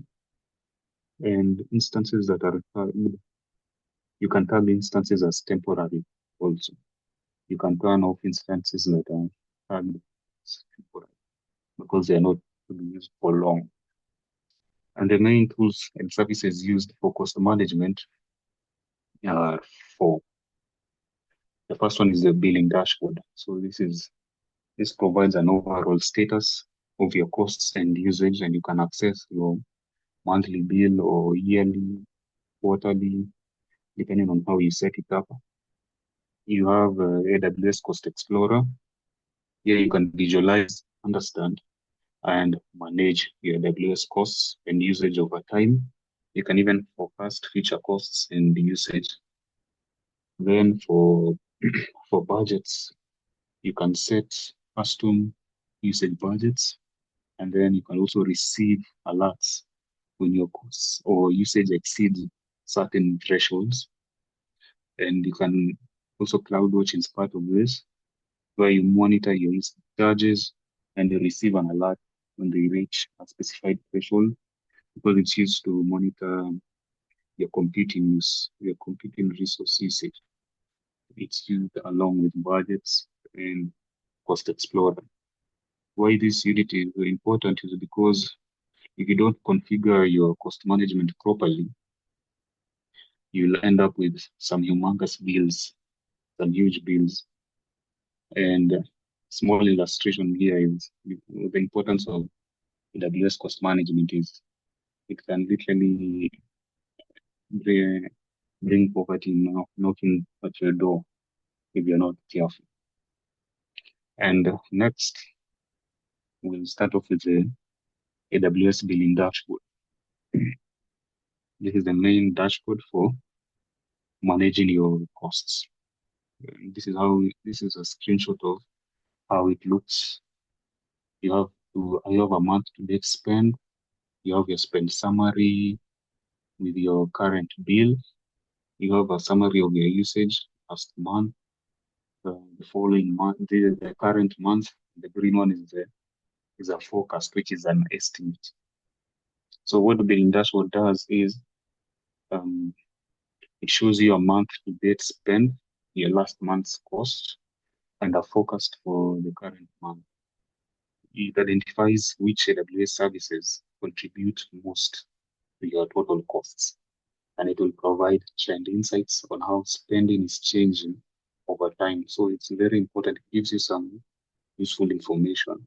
And the key graphs are the spend summary. This one over here, it shows you last month, current month, month to date, that is, and the forecast of what you will probably spend in the next month. In the month to date spend by service, it's used to describe the top costs driving services. Here, what this means is it describes the services that spend most money in your bill. And the dashboard has links to additional cost tools, which are bills, Cost Explorer, budgets, cost and usage reports. You can generate reports, and also AWS Trusted Advisor. And all of these are used for monitoring, analyzing, and planning your AWS expenses. And the next one is the AWS bills. So AWS bills lists the costs that you incurred over the past month, and it further breaks it down by region and links it to accounts. For example, here you can see your usage charges and recurring fees, and also the associated invoices. You have the service charges. Yeah, this is just a brief screenshot of how the bills window is. And then we'll move on to Cost Explorer. And what Explorer does is it lets you view and analyze AWS costs and usage to spot trends. The key in here it's used to spot trends. And the good thing about Explorer is you can export this cost data to a CSV file, which you can analyze further. And it supports filtering and grouping by dimensions like service, instant types, and even tags. And you're provided with two default report types. First one is the cost and usage report, and it shows overall service costs, e.g., monthly costs by service, or the top 5 services shown individually. That is the top services in terms of costs, and the rest can be grouped as others. Then you have the reserve instance reports. This one compares reserved instance usage and costs versus the demand. And here I think the reserved instances are the ones that are reserved for extreme or fault tolerance. And the Cost Explorer shows data for up to 13 months and provides a 3-month cost forecast. And note, this forecast uses historical usage patterns. That is your personal historical usage patterns, so that it can provide accurate data for the coming 3 months. So it can also give the reserved instance purchase recommendations, also based on your usage patterns. And with consolidated billing, you can view your total organizational wide spend, and you can even view your per account daily and monthly spending. So you can even narrow it down to per account reports and information, cost information per individual accounts. And it's useful for multi-account cost analysis, trend tracking, and optimization. And the next billing tool we're going to talk about is AWS Budgets. And this is also another brief screenshot of what it does. You see, it shows here an alert. Your actual costs exceeded 80% of the user's, this user set a threshold, and it sent an alert of it exceeding 80% of the threshold. So it lets you set custom cost or usage budgets. You can set your own budget, and it will send alerts when actual or forecasted costs exceed your budgeted amount, which is very useful to prevent you from having humongous bills. And it uses Cost Explorer visuals to show budget status and forecasts. And the budgets can be monthly, quarterly, or yearly with customizable start and dates. The alerts can be delivered either via email or SMS. We learned this. And an example is an alert triggers when spending exceeds 80% of the budget. So it will alert you and you'll be able to take the right next action. And it will help track and control spending before it becomes a problem. Because billing costs in AWS is a bit of an issue, but the good thing is they've provided all the necessary tools to be able to contain it and to better organize and budget yourself as an AWS user or customer. And the next tool is AWS cost and usage reports. And it's used to view and publish detailed cost and usage data. For example, here we have a table in the cost and report utility. And for example, here it shows the product code, the usage type, the operation, it shows some information and the usage amount, and also line item description. So it shows you're charged a certain amount per request, and this one is for the free tier though, the screenshot and the free tier. So in the free tier, you're charged nothing per request for Amazon S3, and it narrows it down to the the resource type, and it even gives you the per request cost, because some services you're charged for what you use, and they give you that rate. So they break it down very well, giving you the operations and even the availability zones and the total usage amounts per here. So for cost and usage reports, it provides a central place to access detailed, comprehensive AWS cost and usage data.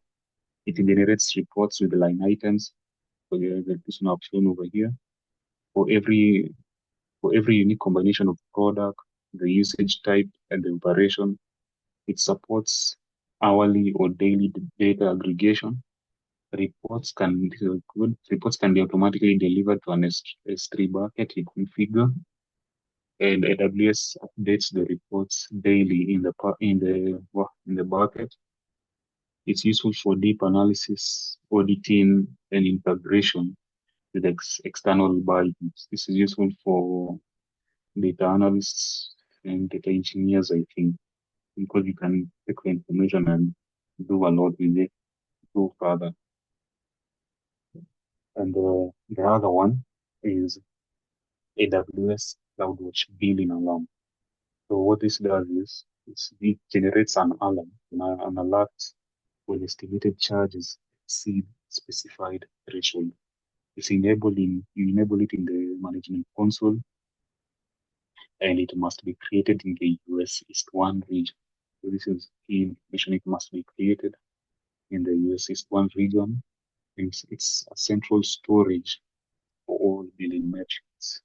And it's based on metrics that includes total and service specific charges. And the email, you can send email notification through the Amazon SMS. That is a simple notification service. And it's designed for cost reduction. And how it works is you set a custom budget. You set a custom cost and usage budget using AWS budgets, the one we talked about there. Then you right size your instances. That is, you select instances that are suited to your use case. Do not over provision or under provision. Select the one based on what you'll do. And you can also consider purchasing reserved instances or using spot instances. And thirdly, you can also consider using serverless compute model. And here it's AWS Lambda. You can use managed services also to reduce cost ownership. For example, RDS or DynamoDB. You can also use the AWS Trusted Advisor to get real-time cost optimization guidance. So AWS have given you a plethora of tools to that are suited to your use case and help you reduce your costs. It's just about using the right tool for the right use case. For example, here, I'll explain some of these terms. T3 or T2 instances, use them for workloads that occasionally need burst to full core performance. So they mostly provide the baseline performance, but can burst higher when needed. And reserved instances are used for groups of long-running instances. Spot instances are used for batch processing jobs.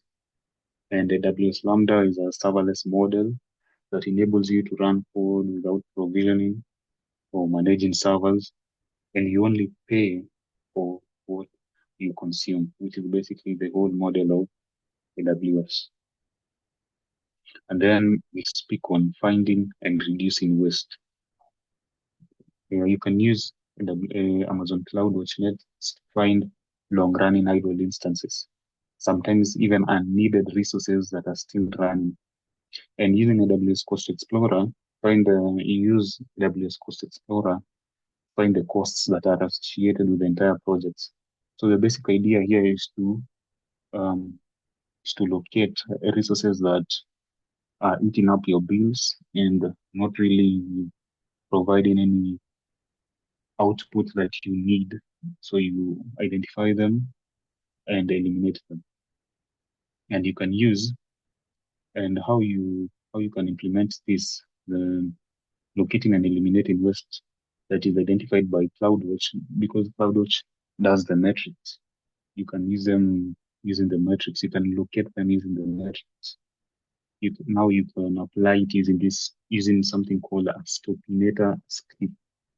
So a Stopinator script is a script that you use to turn on or off selected AWS resources, and it is a best practice to reduce costs. And again, tags apply here. So you can implement tags in this script to be able to identify what resources to either start or stop. And a Stopinator script or app is a script that automatically finds and stops unused AWS instances, usually at nights or weekends, and you can start them again when needed. It helps cut costs by shutting down idle resources. So this is also an application of automation in AWS. And note that a Stopinator script does not need an EC2 instance. An EC2 instance, that is, you can build it serverlessly using a Lambda function, and then it will be triggered by a scheduled CloudWatch events rule to stop or start instances. So you don't need an EC2 instance. You just use a combination of a Lambda function that is triggered by a scheduled CloudWatch event.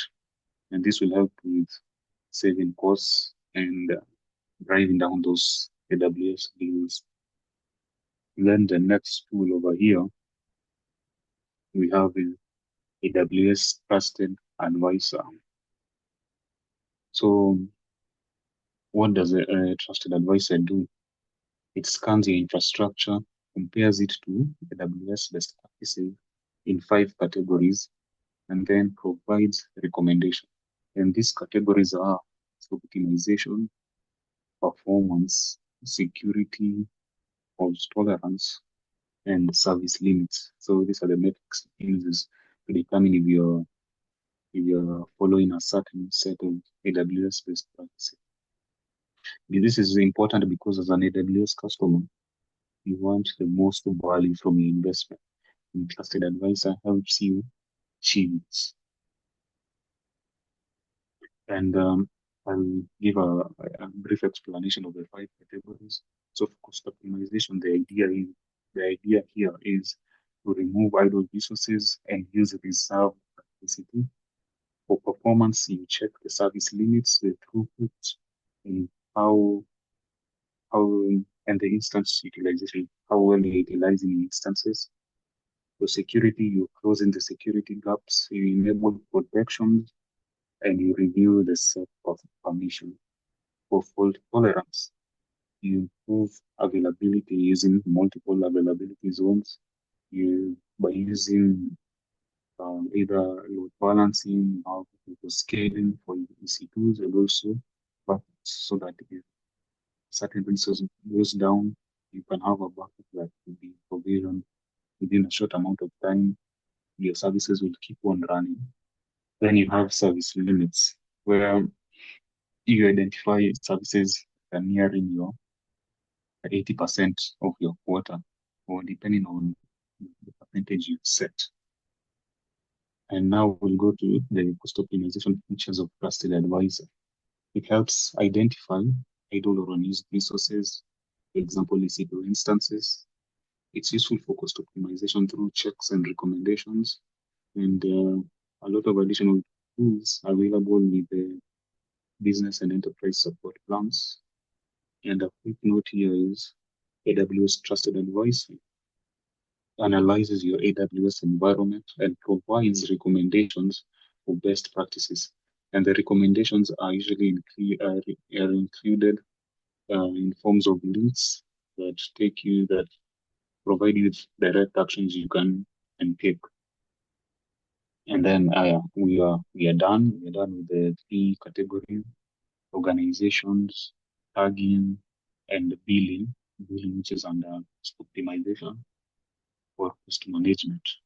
So the last bit here is we'll do a quick recap of everything we've done since we've done quite a bit.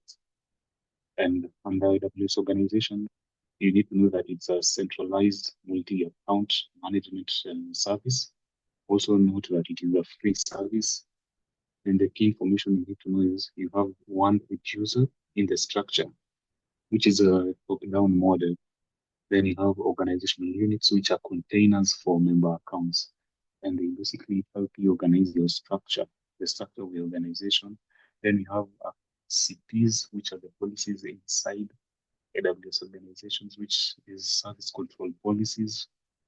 And you need to also know that SCPs are permission filters. They only restrict, but you can use them along with IAM policies. So it uses a top-down inheritance where if you set a policy at the top, it trickles down to all the members and all users below it. And you have a max, and you're limited to a maximum of 5 nesting levels for organizational units. And it's a maximum of 5 below the root level. So after 5 nesting levels, you cannot add an OU below the root. And next, we're going to also recap on this distinction between IAM policies and SCPs. So IAM controls IAM users, roles, or groups. That is the IAM policies. SCPs controls accounts and OUs in AWS organizations. For IAM policies, you cannot restrict the root account, but SCPs can restrict the root user. IAM policy can both grant or revoke permission. I didn't add the revoke part, but for CPs, it only restricts, it only filters permission. And a rule to note here is both must allow an action for it to be able to succeed or be executed. Then next, a quick recap on tagging is it's basically metadata for organization and cost tracking. Tagging is basically a label for a resource that you use for organization cost tracking, nation, etc. You need to note that it is case sensitive. You're limited to 50 tags per resource in AWS organizations. Tags can auto-propagate for resources, for new resources and other resources.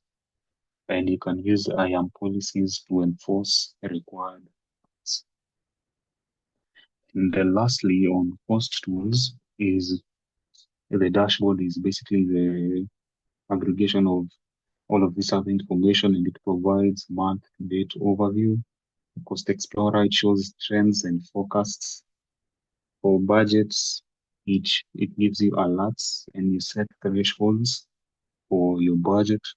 For CloudWatch, it provides real-time spike alerts depending on usage, depending on your resource usage. And Trusted Advisor is basically used for waste identification. Then some key quotas over here is you're limited to 10,000 SCPs per organization and only 5 per entity. You have a 5,000 character SCP limit. You're limited to 2,000 OUs in an organization, and also you're limited to 50 tags per resources in AWS organization. And the last bit here is some sort of brief meme over here. They say, I just need to host a while on the cloud, and AWS tells you no problem. Have you checked all of our full named products? You'll never understand. So yeah, this is a bit of a hit on AWS because they have a lot of things like a lot of names and they sound complicated.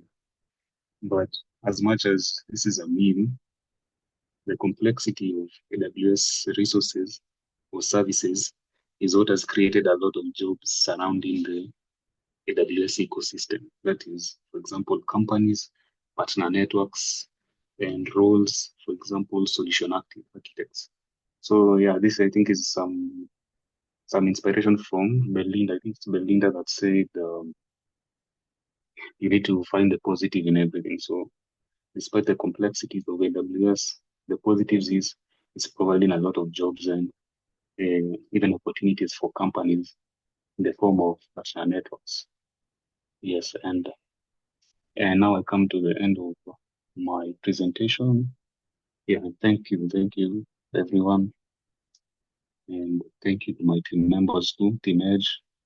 We've done some great work. Yeah.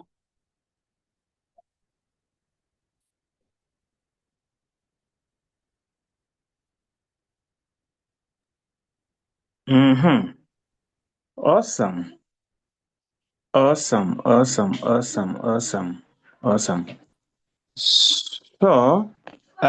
someone is wondering. Who is that one wondering? I've seen someone is wondering. Let me get my earphones. Someone is wondering. Gideon, you're wondering about the difference between CAF and what? You know, CAF is Cloud Adoption Framework. And please confirm if you can still hear me. Felix, am I still audible? Yes, Patrick. Yeah. Okay, cool. So, what is Gideon saying? I'm just wondering what will be the difference between AWS CAF covered by Ridge last week and AWS Cloud Advisor. So we will start with answering this question when we come back from the break. And just to confirm from Felix. Felix, you are left with one more presenter, right? Yes. For you to finish your team's presentation. Yes. Awesome. That is very good. That's very good. So far, so good. So far, so much learnings. I just wanted to bring to the attention of all of us who have been in the class that it is very, very important for us to understand the place of tagging. We need to understand the place of tagging, and when you start doing your portfolio projects, maybe something that you'd like to do and then showcase to future employers, try and implement tagging from the get-go. Okay, try and implement tagging from the get-go. And I like what Tony told us about tagging. He told us that, you see, tagging does not only help us know who provisions a resource, but it also helps us when it comes to billing, so that you get to know which resources are incurring spend, and therefore you can control them correctly. That's very important. Another thing that I also want us to get to, I also want us to understand the role of, I also want us to understand the difference between SCPs and IAM. Please write those ones down. Go back to the lecture. Tony has covered it. I believe, was it Tony or was it Kevin? You guys, no, not Kevin, Felix. You guys sound almost the same. So the place of SCPs and IAM. Please, I also understand that difference very well. And then finally, you also need to get a very good understanding of the role of the difference of the different services under billing, because it can get confusing. What does budget do? What does Cost Explorer do? All of that. And rest assured that between now and exam time, we will have exposed you to so many questions. And you'll also do a quiz on that, just to help you guys get a feel and get an understanding of how these things are done. So far, so good. Team Edge, you guys are doing an amazing job. That is so good. Congrats, big congratulations, Felix and your team. And so we will be back here to finish with the last bit of that presentation and see what we will do. Depending on how long Priscilla takes, we might do a small quiz, just as a class. It's not a graded quiz, just as a class, just to test our understanding of what we have covered this morning. So we are going to take a 30-minute break from 10:50 all the way to 11:20. So let's meet here at 11:20. Make sure that you have rehydrated yourselves. Make sure that you've drank something, something soft, may I add. Make sure that you're back here at 10:20 on the dot, and then we'll be able to continue. I hope that's okay. And Gideon, don't worry, we will start with your question before we proceed. Sawa. Okay, see you at 10:20.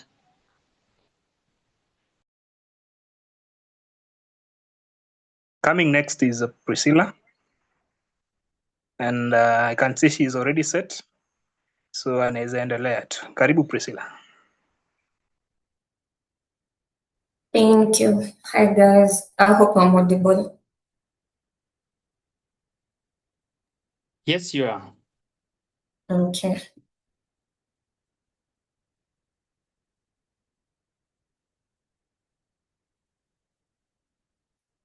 So today we are going to walk through 3 key areas that are crucial for the operation in AWS. So that is support service, AMI building strategy, and configuration management.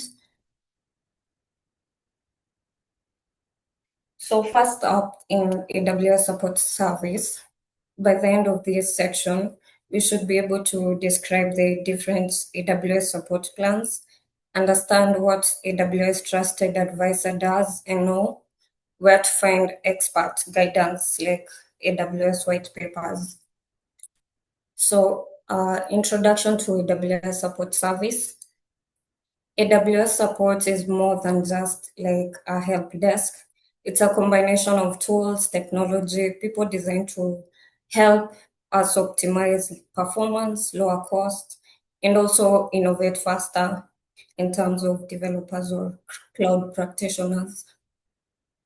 So it's essential for preventing outages that can lead to lost productivity or customers. So we have different support types, that is experimenting with the AWS, production use of AWS, and business critical use of AWS as well. So onto the support plans. So AWS offers 4-tier support. We have basic support. This is a free tier and gives us access to resource centers, health dashboards, and forums, which I believe we have all interacted with so far. We have developer support. This is the first paid tier in AWS support. It's aimed at early development and experimentation as part of the types that we have seen on the previous slide. We have business support. It's for when we are running production workloads, and we have enterprise support. It's the highest paid tier. It's designed for business and mission critical systems. So next is benefits of AWS support service. So why invest in a paid support plan? The benefits are clear. That is build fast. So we can leverage AWS expertise to accelerate our own learning and development at this point. 2, we have mitigate risk. They help us maintain high security standard and also alerts to get like prompt alerts or quick alerts on how the cloud is working. Hi, Priscilla. Hi. We can't see your slides. Oh, sorry. It's okay. It's now okay. Thank you. You can see them. It's now okay. Okay.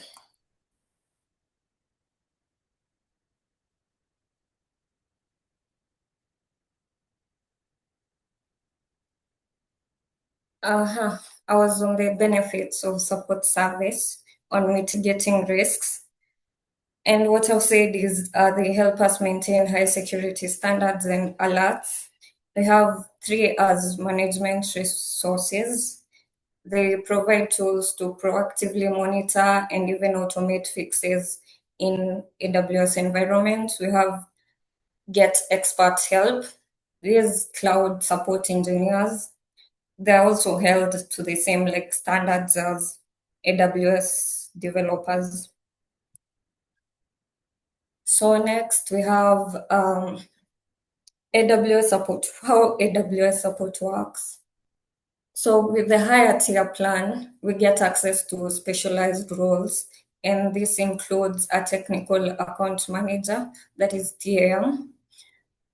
This is our designated point of contact for guidance, actuarial reviews, and also ongoing communication. We have AWS Trusted Advisor. It acts like a customized cloud expert. Then we have support concierge. It's a dedicated billing and accounting expert.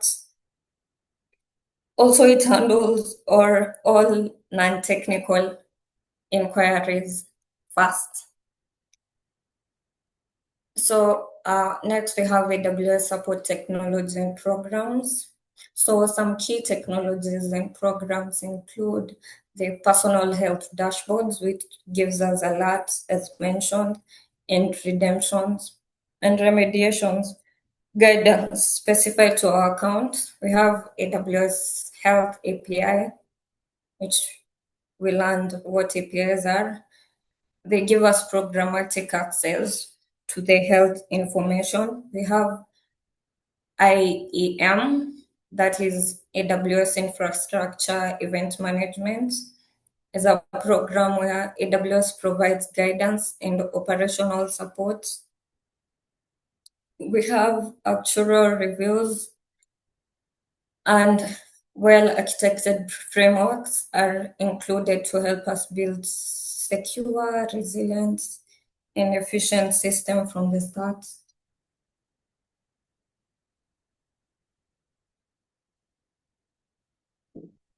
So next we have the roles of AWS support. So this is, at this point we're being specific about what AWS technical support actually covers or does. So it's not just the outages that I mentioned earlier. So they also help us with questions about service and features. Like if you have questions on how to find resources, answer questions about AWS and features. We have best practices for deployment and management. We have troubleshooting that covers APIs, SDKs, and AWS management consoles that developers on this call will understand that. You have investigating operation issues. Yeah, so that's what they help us with. And this is AWS support plan, pricing, and services. So I'll let you have like 3-2. I won't explain this part, just a table that you can go through. So you can take a quick snapshot of that. We also have the AWS support plans and service levels. So on these slides, we have like case severity levels where we open a support case, we need to set it the severity based on the business impact. So we have critical. Here, your business is at risk. Critical functions are down. We have urgent. Business is significantly impacted, so it's still running. It's not that critical. We have high. Important functions are impaired, and we have normal. Some things are wrong, but it's not critical. And then we have low, which is just a general guidance for questions you might have. The response time and channels include the phone, chat, you can email them. It depends with the support system. So yeah, now we are diving deeper into our first item, that is trusted advisor. Hi, Priscilla, So again. yeah. Your slides are still frozen. I can't see like mahali uko.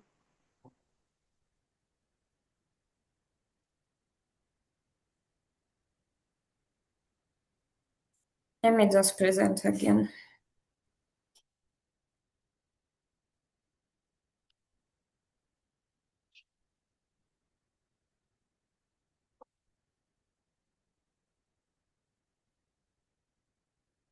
What about now? It's okay now. Wacha tuone when you move to the next slide kama itakuwa sawa. Okay, a minute, just a minute.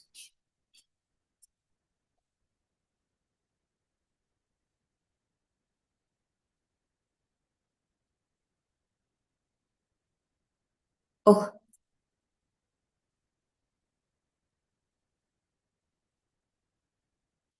Tayo ziko sawa? Yes, very okay. Very okay. Thank you. Okay. So, AWS Trusted Advisor, it's an online tool that provides real-time guidance, and it has 2 tiers. That is core checks, which includes 7 key checks that are available to all customers, even in the basic plans. We have full trusted advisor. It has full benefits available with business or enterprise support. So you can check out the plans on these other slides, the pricing and services.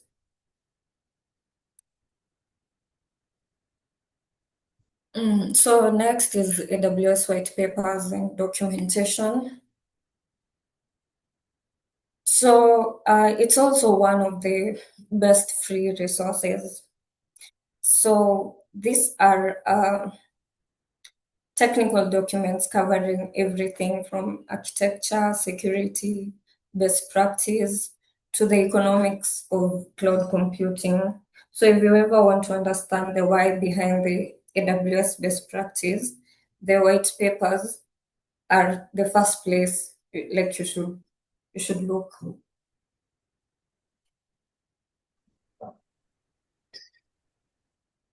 So they also serve the serverless architecture, building applications without servers. I think I've mentioned that there are the rest. So key takeaways. First of all, the plans in AWS support, you said basic, developer, business, and enterprise. So they are tailored from experimentation to business critical use. Then you have all plans, all support plans include 24/7 customer service, documentation, and the co-trusted advisor checks, classics co-trusted checks. We have additional support. This we have mentioned is the high tier plans, which includes faster response time, TAMs, and full trusted advisor access. Yeah, and you can tailor, by now we know you can tailor AWS to your own specific needs and you'll be billed to what you use. So next we have AMI building strategy.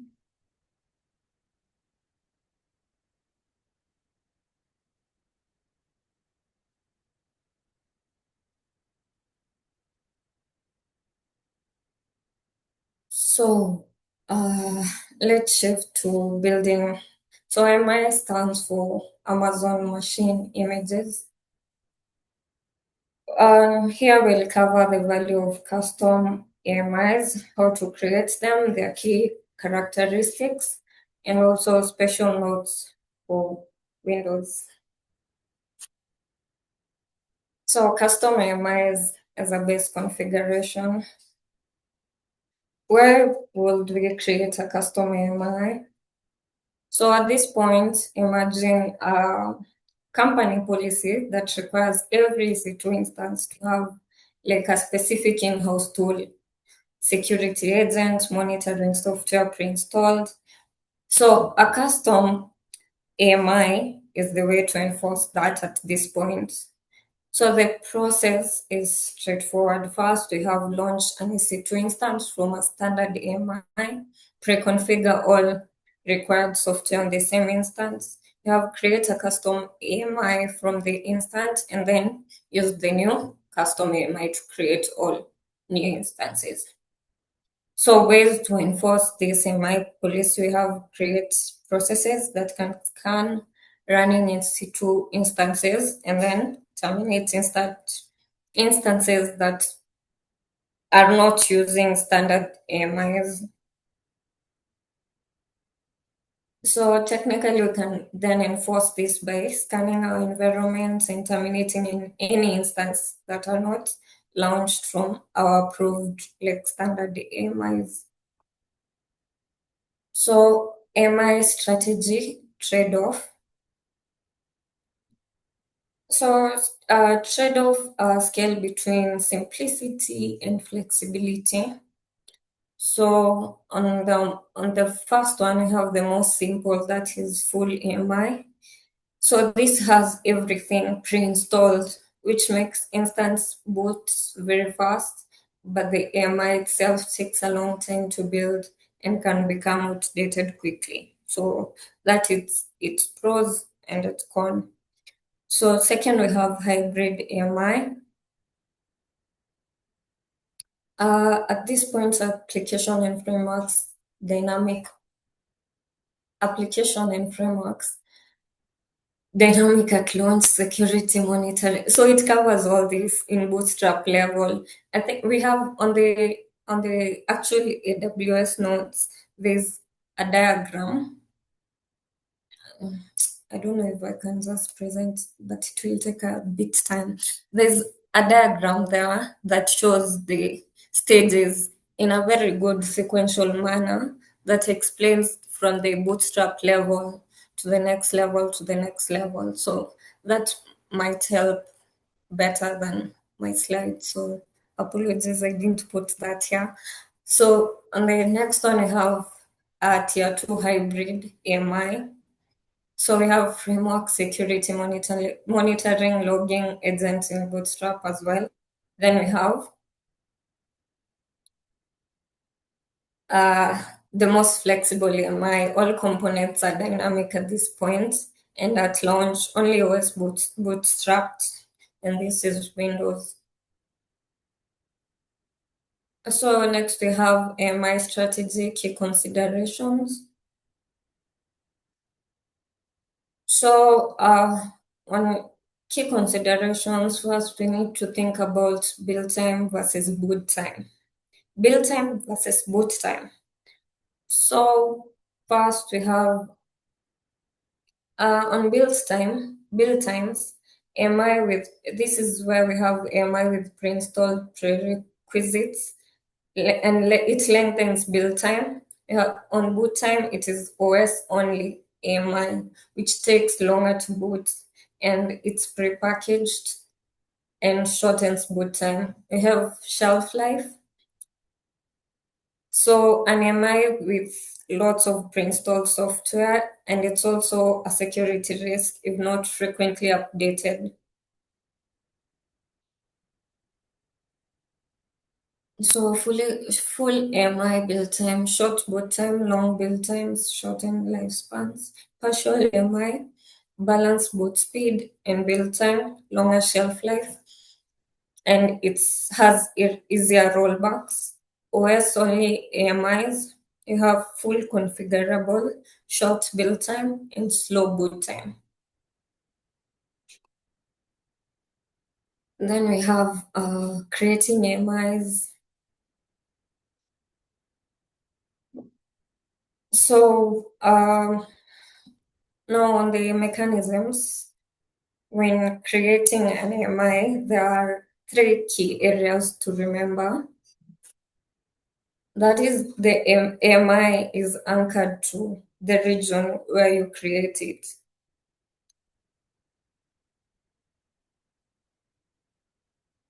So resulting AMI exists only in current AWS regions and must copy to use in other regions. So you need to copy to use in other regions. The second one is the instance is rebooted by default to ensure file system consistency. And third, we have the EBS volumes. So for EBS backend instances, all attached volumes are captured. So you can create an AMI using the console, CLI, or API. So also we have this example for CLI command to create an AMI.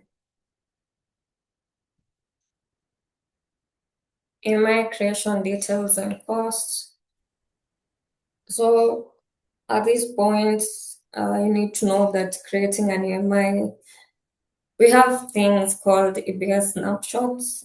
So when creating an AMI, it triggers the snapshot of every attached volume. So I think maybe joined, and Patrick can explain this better after I finish. And they're creating the EBS backend. So copying AMIs to a different AWS region. So we have mentioned that an AMI is anchored to a region level. So to launch another instance, or to launch an instance from an AMI in a different region, you must first copy the AMI to target that different region.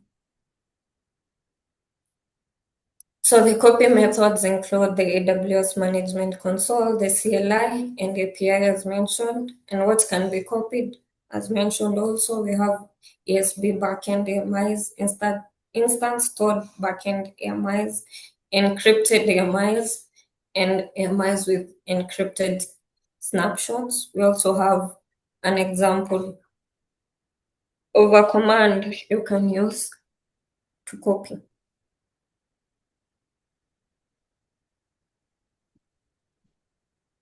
So this is also a configuration step for creating Microsoft Windows AMIs.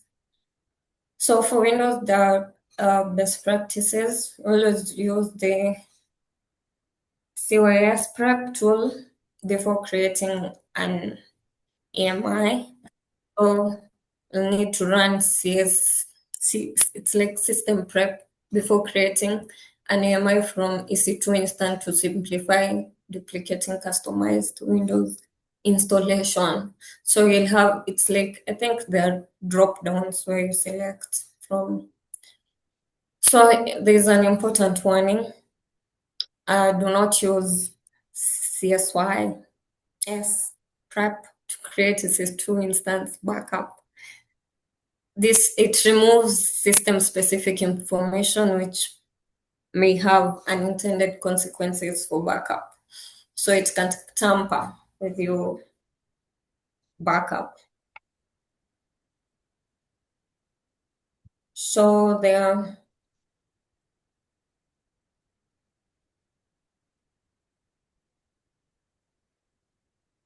a minute.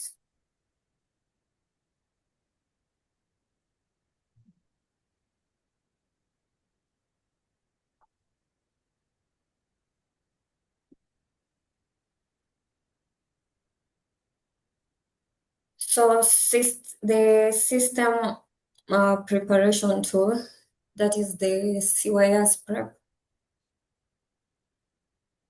runs through 3 phases. So on the first one, we have generalize. It strips out system-specific info, that is, removes image-specific information and configurations. The configuration includes the computer name, event logs, specific drivers, and it makes it OS ready to create AMI. We have the second phase as specialization, where drivers are installed and new system IDs are generated.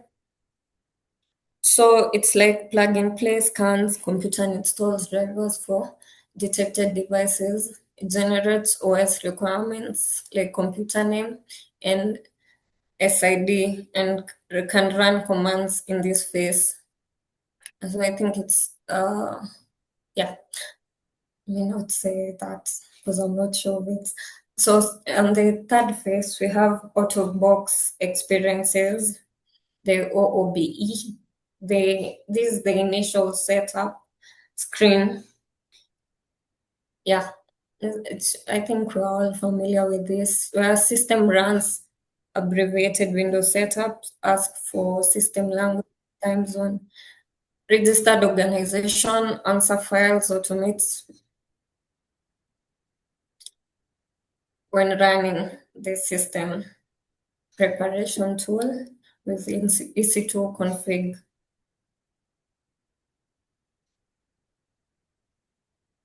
So key takeaways on this.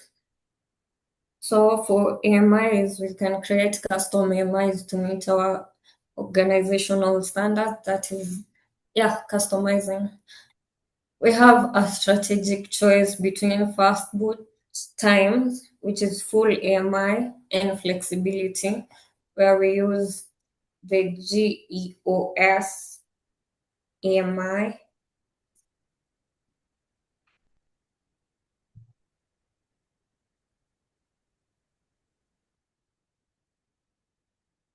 So that the GEOS stands for Just Enough Operating System. And then we have creating an AMI, in-car snapshot storage. And then lastly, we have AMI provides info to launch instances. User data performs automated config scans. Tasks AMI IDs differ between regions.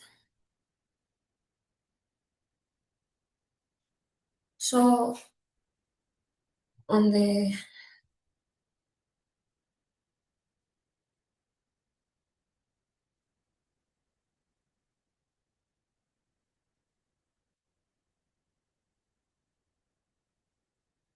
Are you able to see my slides?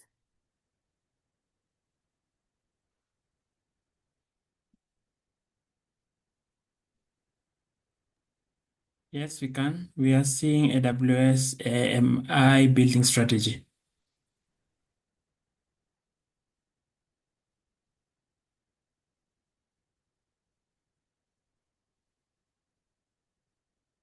Okay.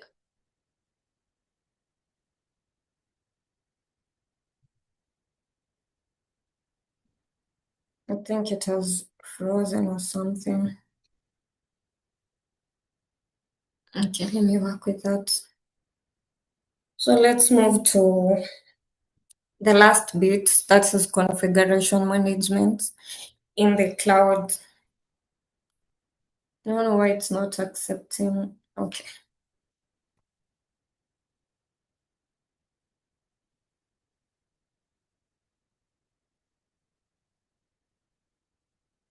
The last bit is configuration management in the cloud. So finally, let's talk about configuration management. We'll define it, identify key AWS services, and discuss how to create a strategy. So on the benefits of configuration management, first of all, is the process of systematically handling challenges. Okay, sorry. Configuration management is the process of systematically handling changes to maintain integrity over time. So these are the benefits of that. So first is to increase efficiency through automation. Secondly, it lets us validate every change before it goes to production. That goes to developers as well. Thirdly, it helps us reduce costs by finding and removing unused resources that was discussed in the AMI in the previous slides on the customizing. Yeah, and lastly, it helps enforce security consistently across everything we built. So yeah, from the slide, we have increased efficiency, validate every change before release, that is before production, reduce costs by removing unwanted resources. So it automatically identifies and eliminates unused resources to optimize spending. We have enforced security at every layer. It applies consistent security policies and standards across all infrastructure layers. Have deploy configuration changes to running instances. And lastly, have make configuration automated and repeatable across environments. So the management tools, they provide like several key services. We have AWS CloudFormation. It's responsible for monitoring and observability For AWS resource and application, we have AWS OpsWork. It's a configuration management service that uses Chef and Puppet. So this Chef and Puppet, if you go through your notes, there's a scenario case that is there that has this, so you can read through and understand that bit. I didn't want the slides to be lengthy or the presentation, so I'll leave that to you as an individual to go through. So we have Amazon CloudFormation. The infrastructure is called Service to Model and Provision AWS Resources. So those are the three management tools. So next we have the configuration management tools also.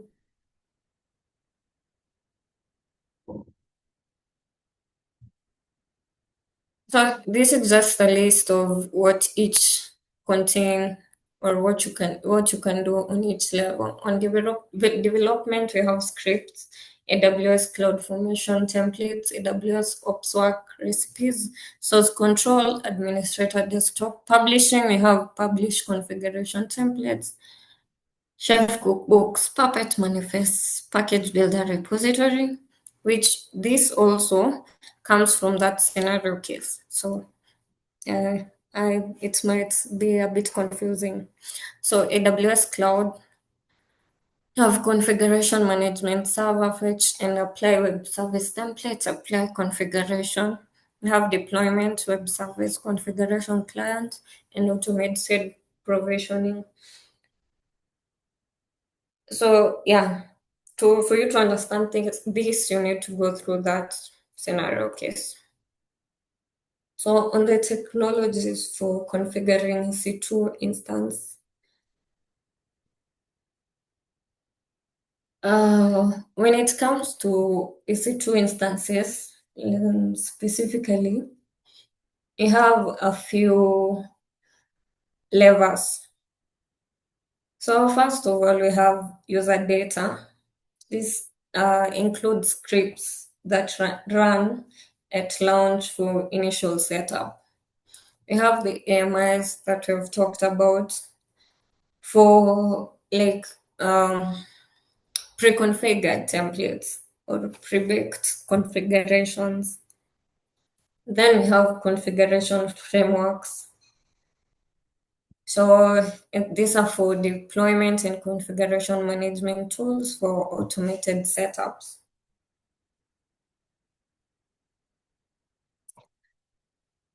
And then benefits of using configuration software.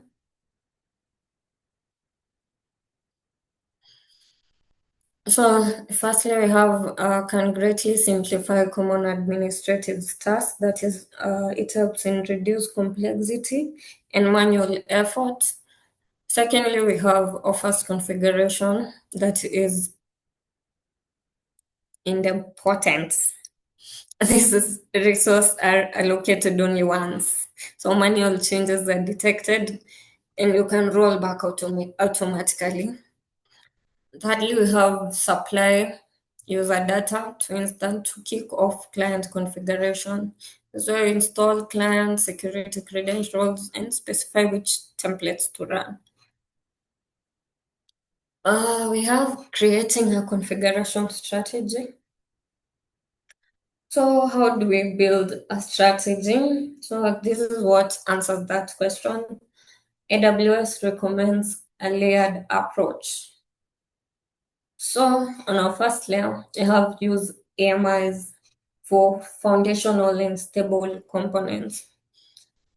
The second layer approach or the second approach, we have, or the second step that is, we have used configuration software like CloudFormation for deployment and management logic.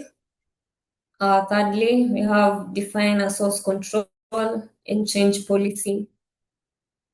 So all infrastructure code should be in version control, just like our application code. So version control, as discussed in our class, helps you to like trail or manage your, how do I put it? Yeah, it helps, like it helps you to, in code wise, it helps you to like monitor your build or monitor how you're developing your dev work. You can pull, you can push, you can see who has done what. Yeah. You can, that simply it means that. Then we have the last step as explore and experiment. So at this point, we should test different approaches to find what works best for our team, or test different approaches and iterate on your strategy. So key takeaways. So to wrap up configuration management, we have the benefits. So this is automation, validation, cost reduction, and security. So, and also we have learned that AMIs are a key part of the puzzle for the base configurations. And lastly, AWS CloudFormation is the recommended way to manage a collection of AWS resources as a single and predictable unit. So that covers the three main topics for my session, that is support, AMI strategy, and configuration management. So I think we have well learned that these are foundational concepts that will help us build and manage our cloud environment more effectively and more securely. So yeah, that's it.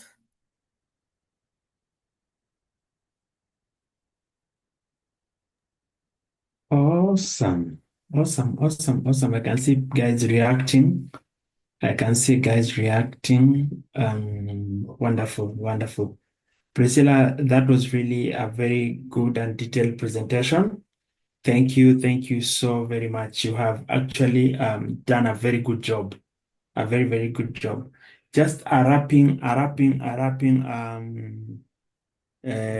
note that I can give is that, guys, it's very important also for you to note the difference between those support services.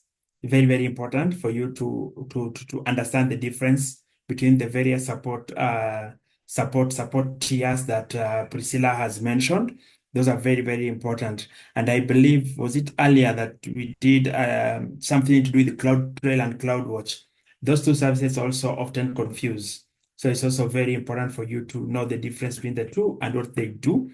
Then when you come down to, we already talked about billing during our, before we went for break.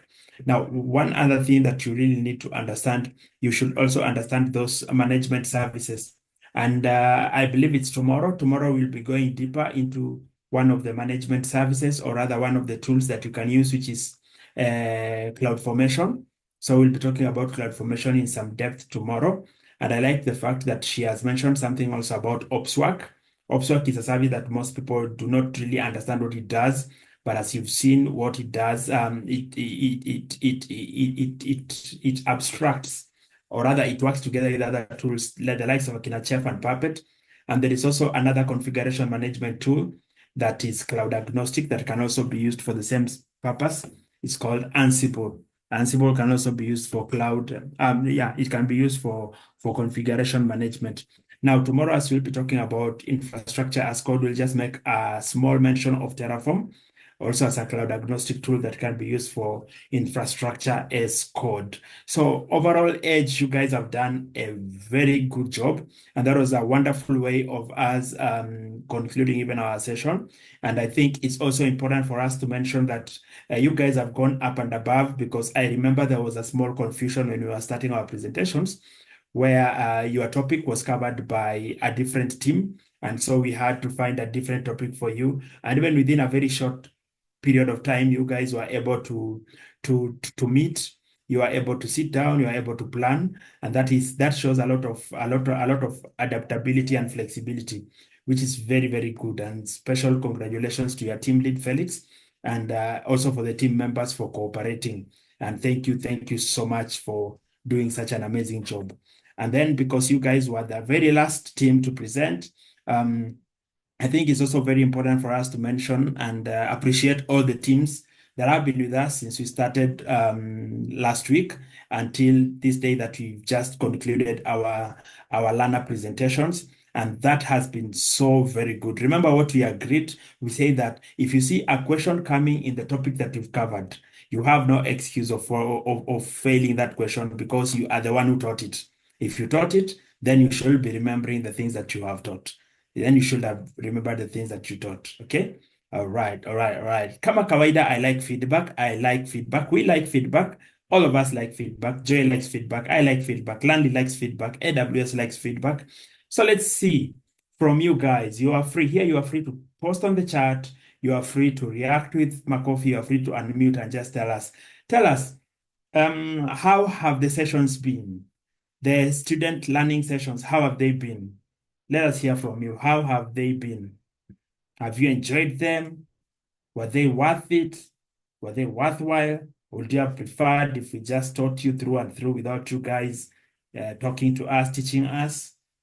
How have they been? And please, talk to me. You know me. If you don't talk to me, I call you. Then you talk to me. You understand? Please talk to me. I want to see your reactions. How have they been?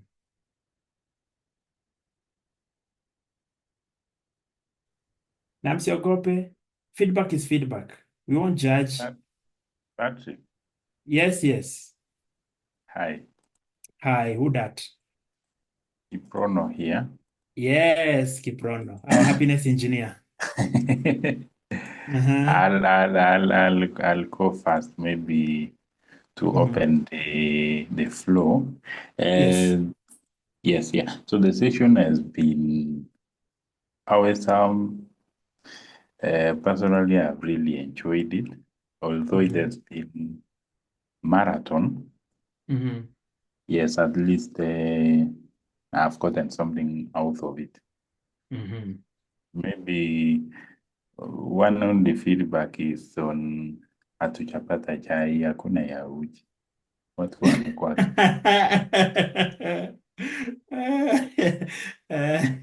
Benson, you just had to end it with that. You had to end it with that. Yes, thank you. Karibu. Thank you so much. That was very good feedback, Benson. Somebody talk to me. Yes. This is Musembe. Yes, Musembe. Naweza sema it has been wholesome. Sina complain, I just have a question or a concern. Vile Benson amesema it has been marathon. Some of us are not confident that we prepared enough. So nilikuwa nauliza, ulisema exam iko around which time ndo tuanze kupanga? Joy, stop recording. Oh yeah, sure. Yeah.